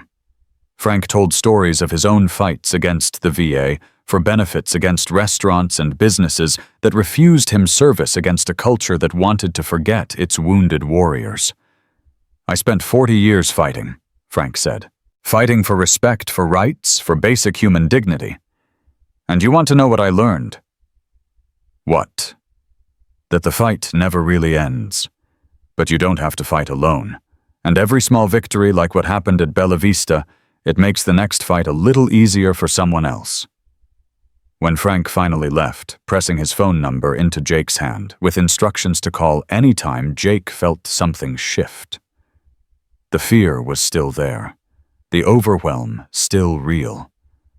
But there was also a thread of purpose, thin but strong. He went home through the back entrance again. The reporters had multiplied 5 vans, now a small crowd. His landlord had left 3 increasingly agitated voicemails. A neighbor had slipped a note under his door. "Thanks for making our street a circus." Jake sat on his couch and made a decision. He called Rodriguez. "I need help. Real help. I'm drowning here and I don't know how to—" His voice cracked. "Text me your address. We're coming." They arrived an hour later, all 4 SEALs, plus 2 women Jake didn't recognize. Rodriguez made introductions. "This is Maria Santos. She works with a veterans advocacy group. And this is Jennifer Kim, disability rights attorney. They're going to help you navigate this."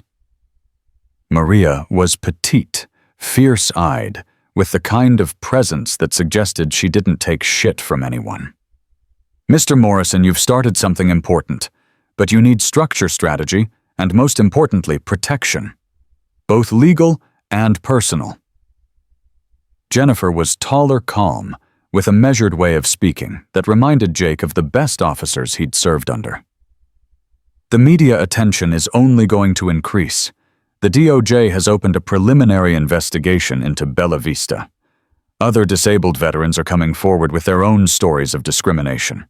You're at the center of something bigger than one restaurant incident. They laid it out for him, the reality of what he'd stepped into. National advocacy groups wanted to partner with him. Restaurants across the country were scrambling to review their accessibility policies. Congressional representatives were making statements about strengthening ADA enforcement. But here's what you need to understand, Maria said, her voice gentle but firm. This will consume your life if you let it. Every organization will want a piece of you. Every media outlet will want your story. You'll be asked to speak, to testify, to be the face of disability rights. And if you're not careful, you'll lose yourself in it. So what do I do? Jake asked. You decide what you want, Jennifer said. Do you want to be an activist, a spokesperson, a consultant, or do you want to return to private life and let others carry the torch? There's no wrong answer, but you need to choose before the choice is made for you. Jake looked at each of them, the SEALs who'd stood up for him, the professionals offering their expertise. Rex lying at his feet. I don't want to be famous. I don't want to be on talk shows or write a book or become some inspirational meme. Then what do you want? Rodriguez asked. I want other veterans to not go through what I did. I want disabled people to be able to live their lives without constantly fighting for basic respect. Jake's hands clenched. I want change, real change, not just viral outrage that fades in a week. Maria smiled. Then we can work with that. Change doesn't require you to be a celebrity. It requires you to be strategic, focused, and committed. They spent the next 3 hours building a plan. Maria would handle media requests, filtering, scheduling, ensuring Jake wasn't overwhelmed.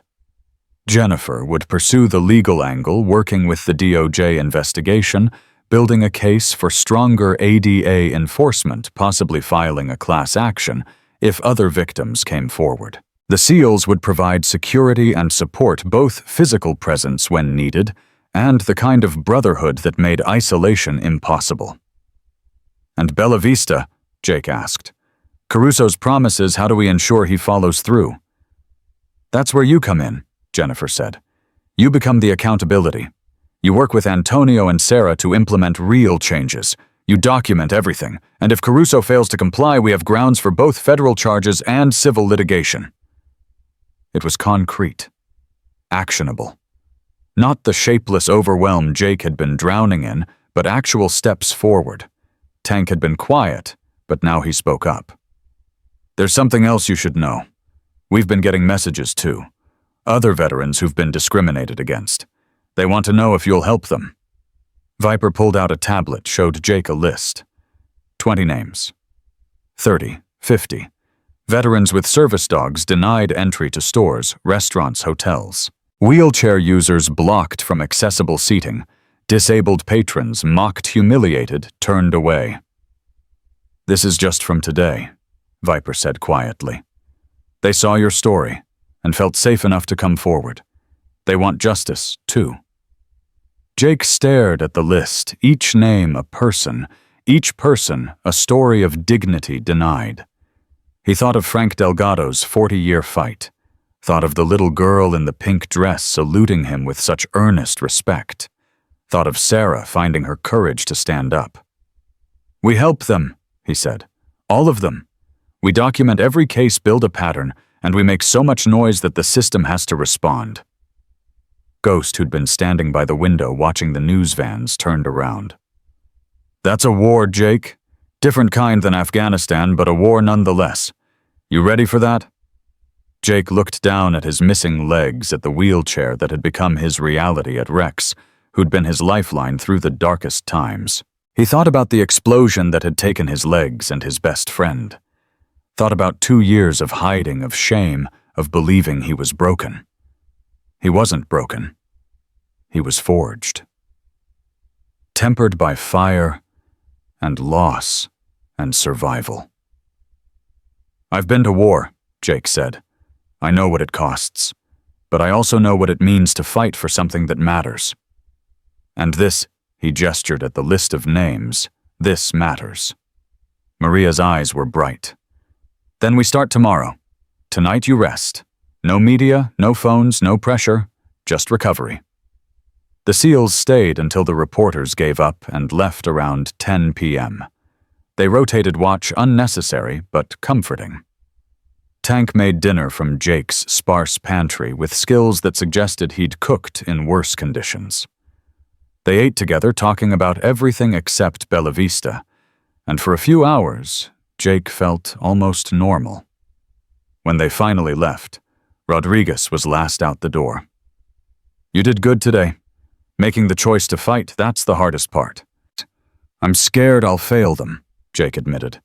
"All those people reaching out. What if I can't help? What if this changes nothing?"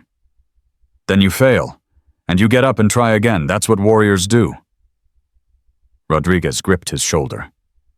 "You're not alone in this, brother. Remember that." After they left, Jake sat in the quiet apartment. His phone was off, the blinds drawn, the world held at bay for a few hours. Rex slept on the couch, paws twitching in dreams. Jake opened his laptop, the one he used for VA appointments and bill paying. He created a new document and titled it Accessibility Accountability Project. Underneath, he started listing names from memory. The veterans who'd reached out, the restaurant staff who'd witnessed discrimination, the legal experts offering help. He added action items: schedule meeting with Bella Vista team, connect with disability rights organizations, coordinate with DOJ investigation, create reporting system for new cases. It was overwhelming when viewed as a whole, but broken down step by step, it became manageable, tactical, a mission with clear objectives. His old platoon sergeant had a saying, "How do you eat an elephant? One bite at a time." Jake had an elephant to eat. A massive, systemic, decades-old elephant of discrimination and indifference. But he had help now. He had allies. He had purpose. His phone, still off, sat on the coffee table. On it were hundreds of messages, some supportive, some demanding, some from strangers who thought they knew him because they'd watched a viral video. He'd deal with them tomorrow with Maria's help, with boundaries and strategy. Tonight he just needed to be Jake Morrison, disabled veteran, survivor, human being with fears and doubts, and the slowly growing certainty that maybe, just maybe, his darkest moment at Bella Vista had been the beginning of something that mattered. He thought about little Emma's salute, about Sarah's tears and courage, about Judge Hartley standing up, about 4 Navy SEALs refusing to look away, about Frank Delgado's 40-year fight and the understanding in his eyes. The world was watching now, but more importantly, the world was starting to listen.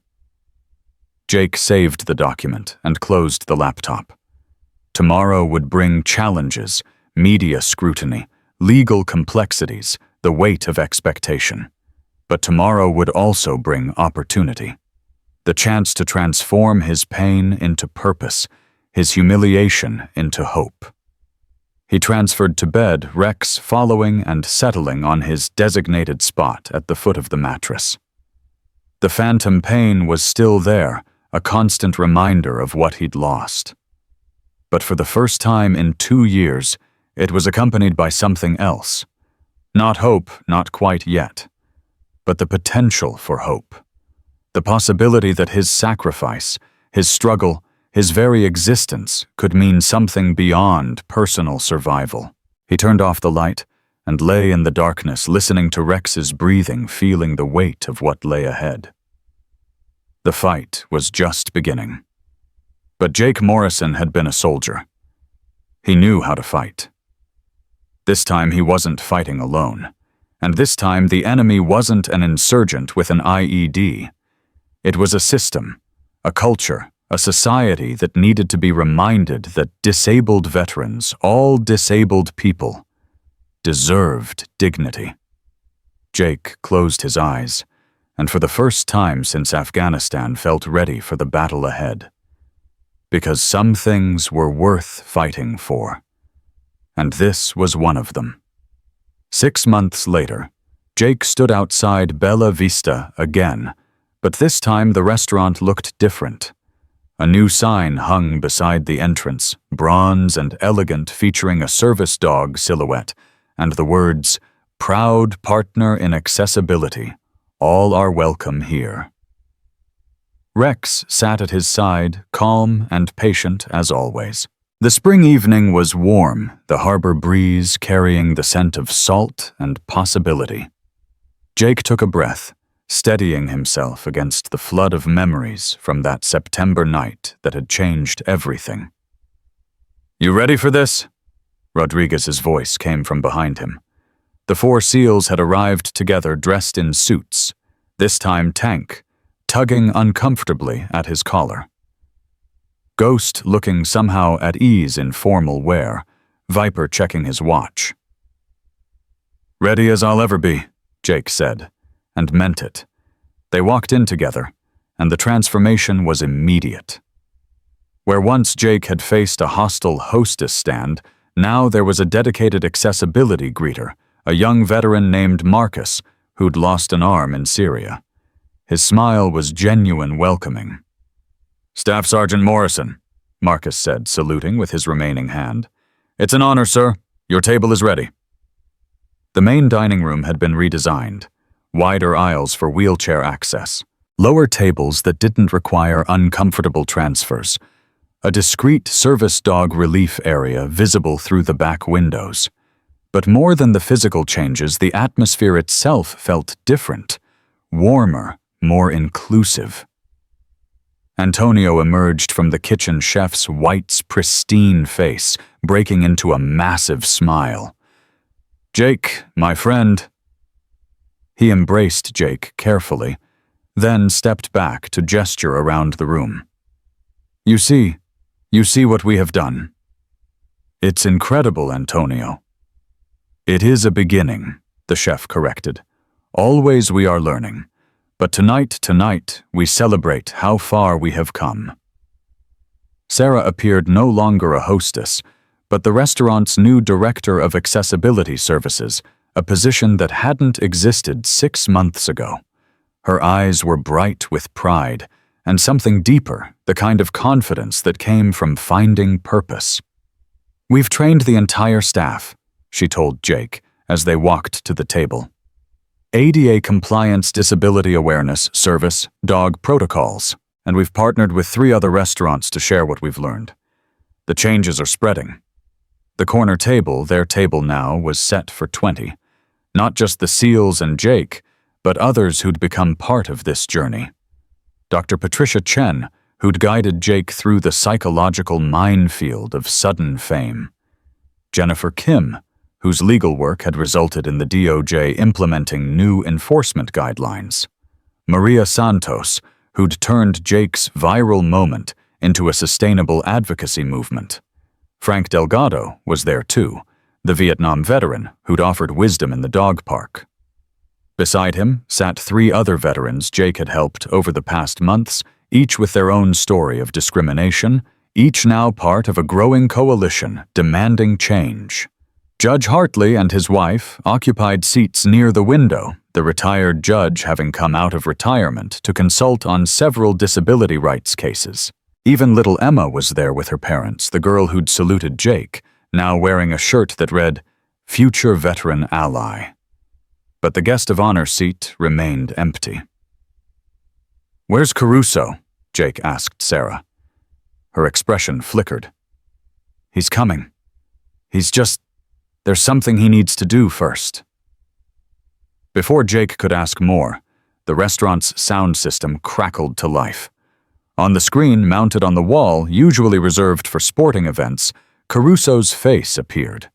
He was standing in what looked like a community center, surrounded by people in wheelchairs with service dogs using various mobility aids.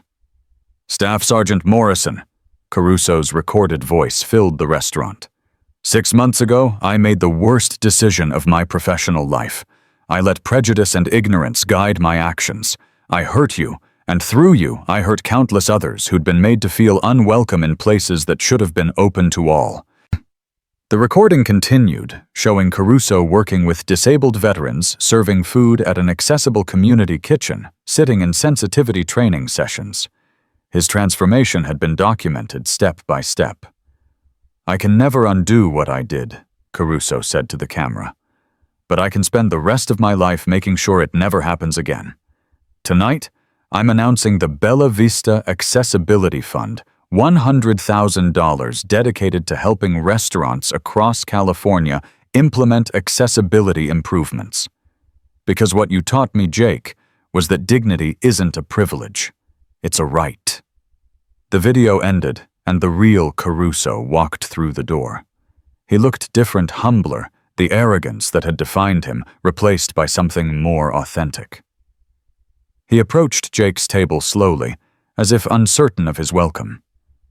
Jake wheeled forward to meet him halfway. "I don't expect forgiveness," Caruso said quietly. "I don't deserve it. But I want you to know everything I've done, every change, every dollar donated, it's not enough.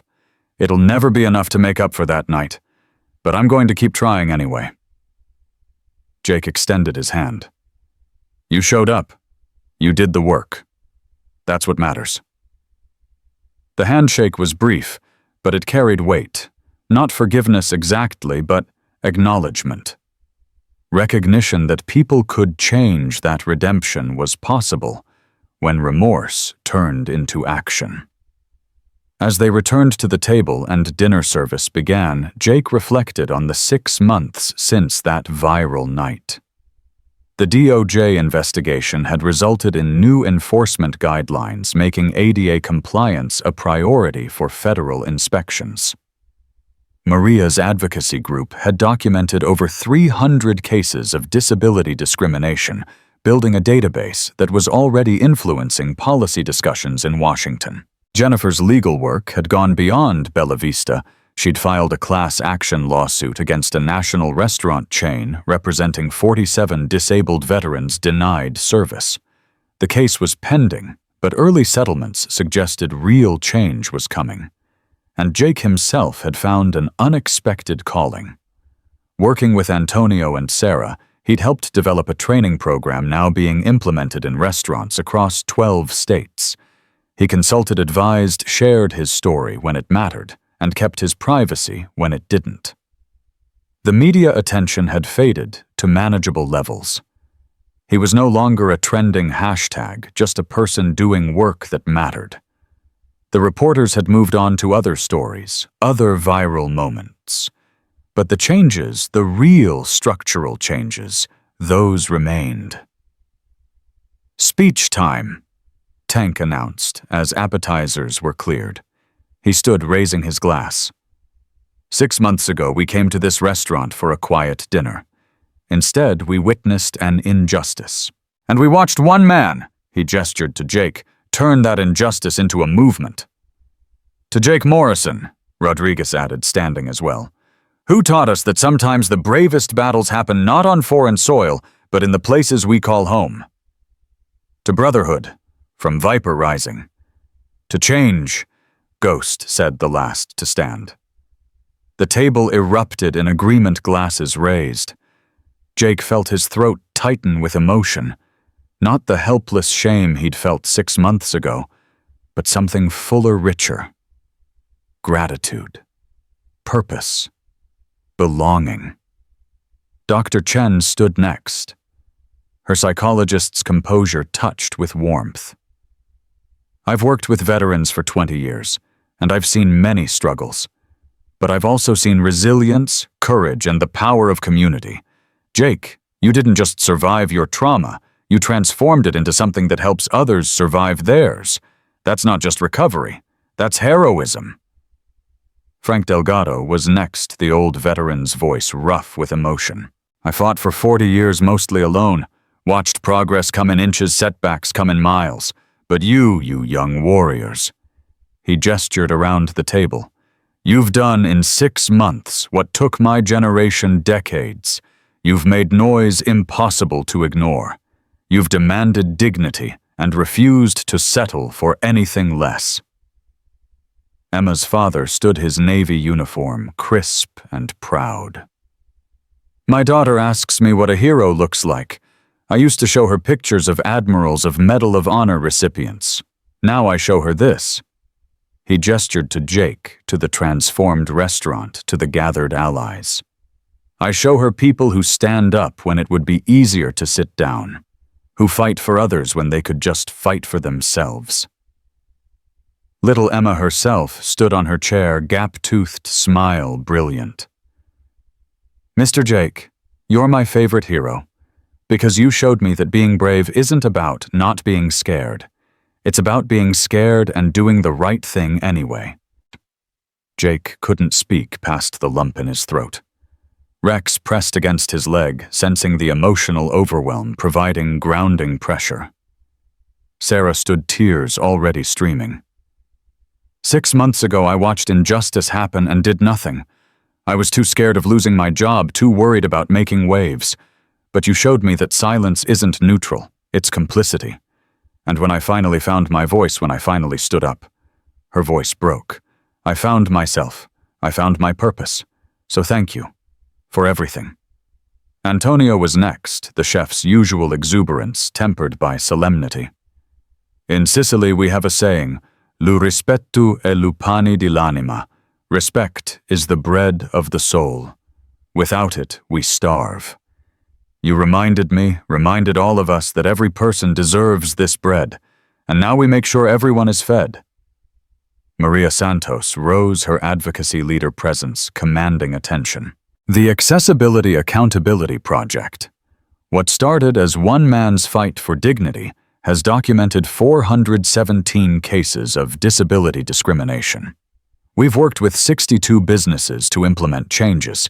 We've consulted on 8 pieces of state legislation and 2 federal bills. And we're just getting started. Jennifer Kim stood last, her legal precision giving way to genuine emotion. "The law is supposed to protect everyone, but laws without enforcement are just words on paper.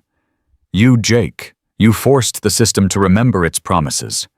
The DOJ's new guidelines, the increased enforcement, the cultural shift, that's your legacy, not just at Bella Vista, but across the country." As the speeches concluded and dinner service resumed, Jake found himself thinking about the journey. The explosion in Kandahar that had taken his legs, the 2 years of isolation and shame. The night he'd gathered courage to simply have dinner and instead found himself at the center of a national conversation. Rodriguez leaned over. "You good?" "Yeah," Jake said, and realized it was true. "For the first time in 3 years, I'm actually good." The meal was spectacular. Antonio had outdone himself, each course a masterpiece. But more than the food, it was the fellowship that mattered. The conversations flowing around the table, stories shared, laughter, genuine and frequent. This was what Jake had lost in Afghanistan, and spent 2 years mourning the sense of belonging, of purpose, of being part of something larger than himself. Halfway through the main course, the restaurant's door opened, and a familiar figure walked in. Sergeant Wong, the police officer from that first night, now in civilian clothes. She approached the table with a smile. "Didn't think I'd miss this, did you?" She pulled up a chair Antonio quickly provided. "Got something to share. The City Council just passed an ordinance mandatory accessibility audits for all public accommodations. Annual reviews, real penalties for violations. It's called the Morrison Accessibility Act." The table erupted in applause. Jake felt dizzy with the reality of it, legislation bearing his name, protecting people he'd never meet, changing lives he'd never know about. I don't know what to say," he managed.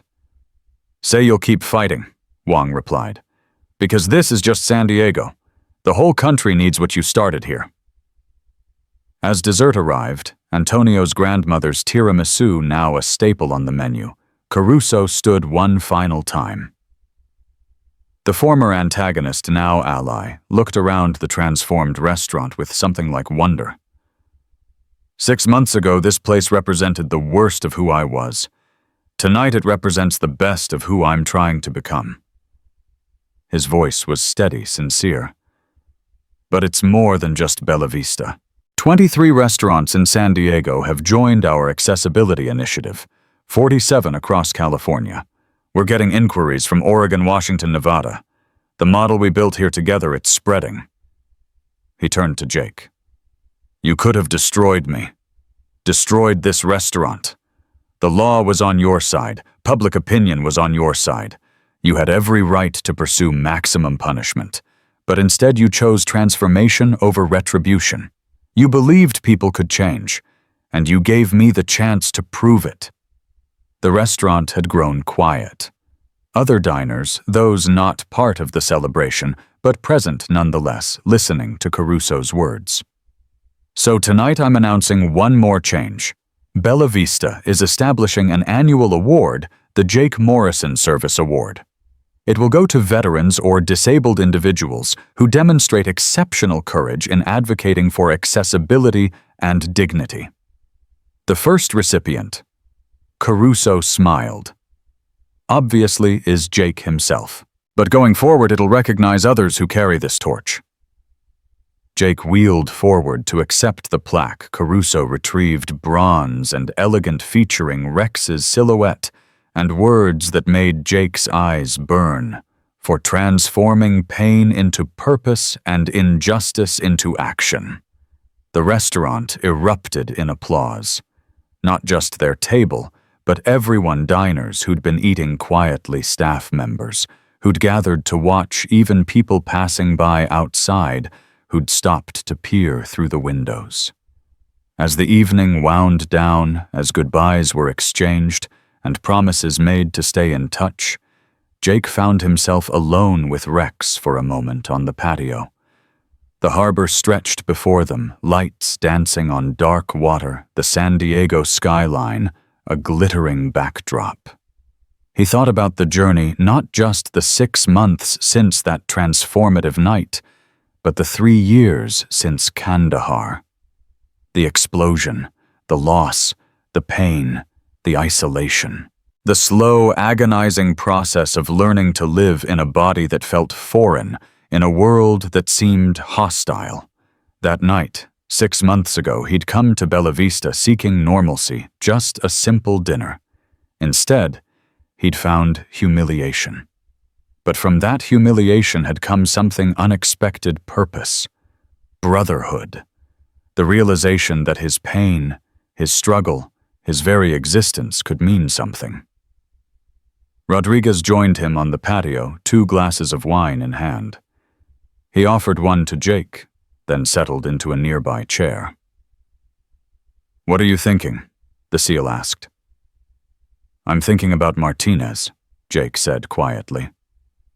"My friend who died in the explosion. For 2 years I couldn't think about him without drowning in guilt.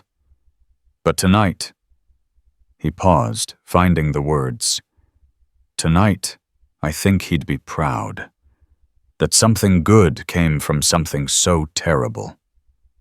"He would be," Rodriguez agreed. "And your legs, the sacrifice you made, it wasn't wasted. Look at what you've built. Look at the lives you've changed." Jake smiled, but it was bittersweet. "I'd still rather have my legs." "Of course you would. That's not the point." Rodriguez turned to face him fully. "The point is that you took the worst thing that ever happened to you and transformed it into something that helps people. That's not about making the loss worthwhile. Nothing makes that worthwhile. But it's about meaning, about purpose, about refusing to let tragedy have the final word." They sat in comfortable silence, watching the harbor. Inside, through the windows, Jake could see the celebration continuing.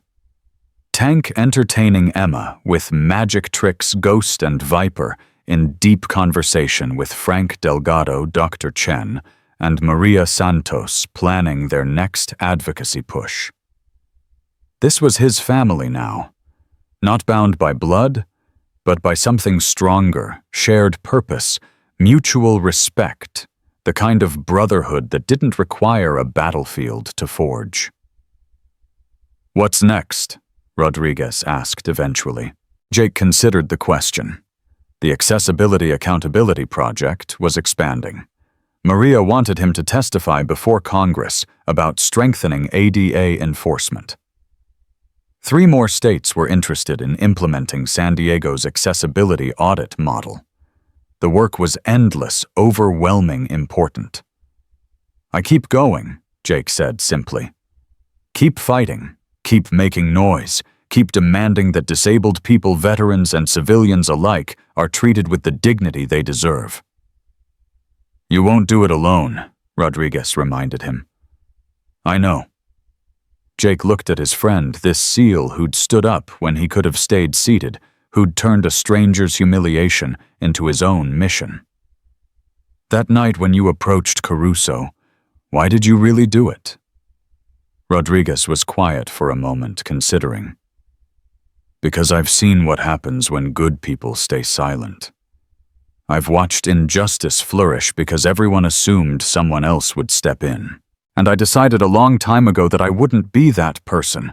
I wouldn't be the one who looked away. Even for a stranger. Especially for a stranger. Because that stranger was wearing the uniform. That stranger had sacrificed.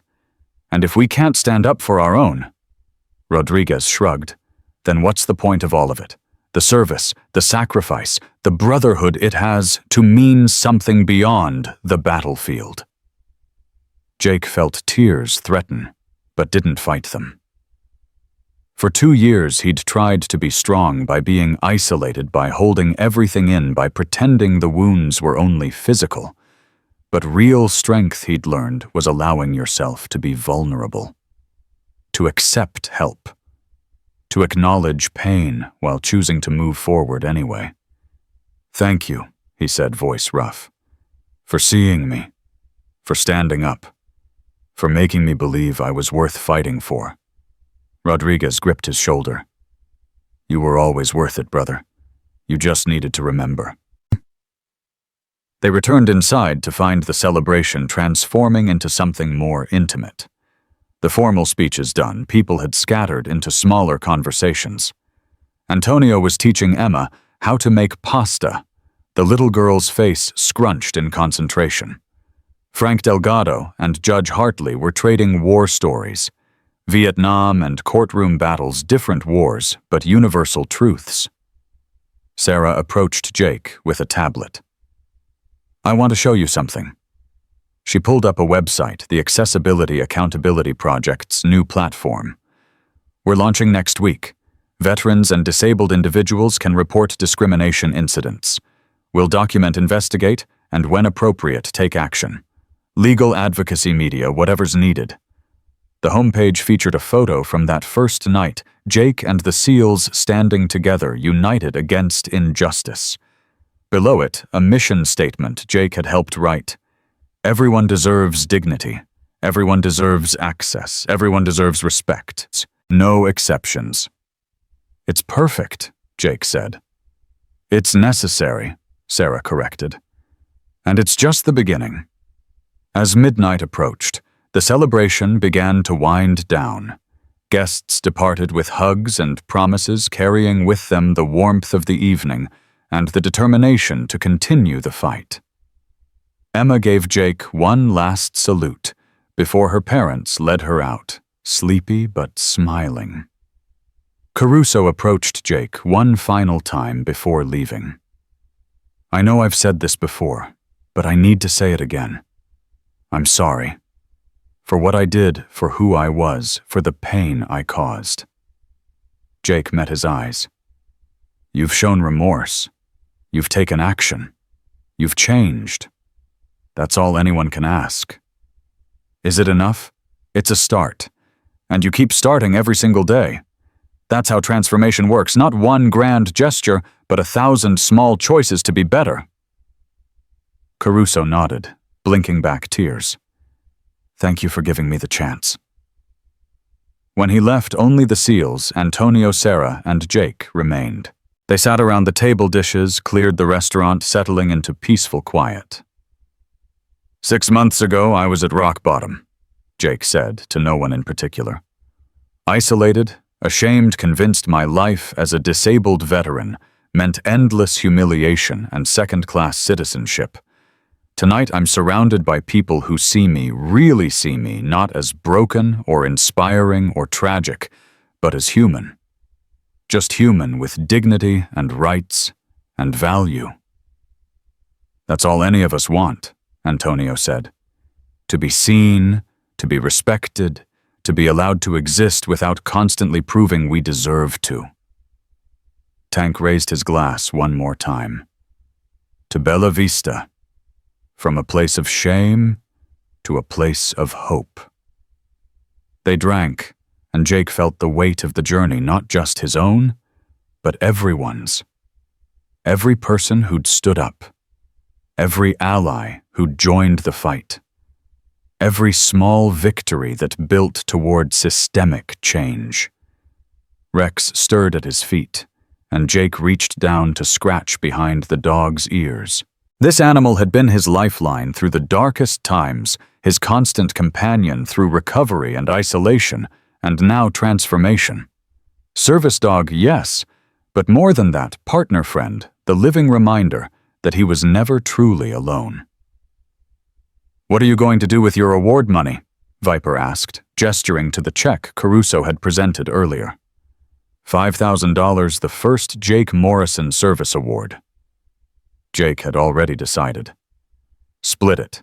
Half to Frank Delgado's Veterans Group, half to fund accessibility improvements at the VA hospital.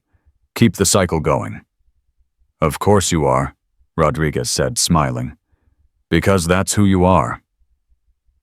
As they finally prepared to leave, as Antonio locked up and Sarah set the alarm, and the SEALs gathered their things, Jake took one last look around the restaurant. The accessibility features, the welcoming atmosphere, the evidence of transformation. It was all real, all lasting, all proof that change, real change, was possible. They walked out together into the San Diego night. The harbor breeze was cool, carrying the promise of summer. Above stars competed with city lights, infinite and enduring. Jake paused at his van Rex, already loaded and waiting.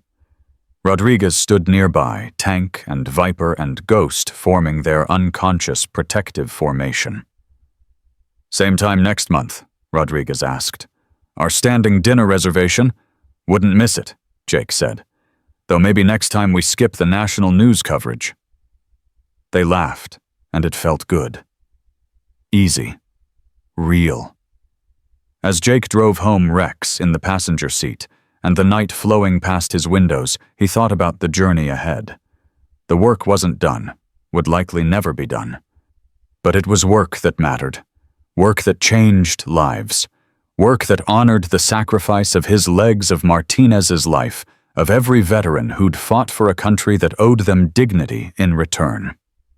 His phone buzzed a text from an unknown number. "Saw your story. I'm a disabled veteran in Phoenix. Been denied service 3 times this month. Can you help?" Jake pulled over and typed back, "Yes, you're not alone anymore. None of us are." He forwarded the message to Maria, to Jennifer, to the network they'd built. By morning, this veteran in Phoenix would have advocates, legal support, a community standing with them. That was the legacy of that night at Bella Vista. Not viral fame or trending hashtags, but this, the quiet, persistent, powerful work of ensuring dignity for all. Jake pulled back into traffic, heading home. His apartment waited modest and familiar. Tomorrow would bring new challenges, new fights, new opportunities to make the world slightly better than he'd found it. But tonight, he was content. Not healed, healing was ongoing, imperfect, eternal, but whole in the ways that mattered, connected, purposeful, part of something larger than himself. He thought of little Emma's words. Being brave isn't about not being scared. It's about being scared and doing the right thing anyway. Jake Morrison had been scared, was still scared in many ways, but he'd done the right thing anyway, had stood up literally and figuratively and demanded better. And the world, slowly but surely, was beginning to listen. Rex's head appeared on his lap as they drove the dog's warm weight grounding and real. Jake stroked the soft fur and smiled. "We did good, boy," he whispered. "Martinez would be proud. We turned pain into purpose, humiliation into hope, isolation into brotherhood." The dog's tail thumped agreement, and as the San Diego lights blurred past, as the harbor faded into the rear-view mirror, as the night wrapped around them, like a promise, Jake Morrison knew one truth with absolute certainty. Sometimes you walk into a restaurant just wanting dinner, and sometimes you walk out having changed the world. Not because you were special or extraordinary, but because you refused to accept injustice. Because you stood up when it would have been easier to stay down. Because you believed despite everything that people deserved dignity, that change was possible. That brotherhood was real. 4 Navy SEALs had stood up that night. But in the end, so had Jake Morrison. And that had made all the difference.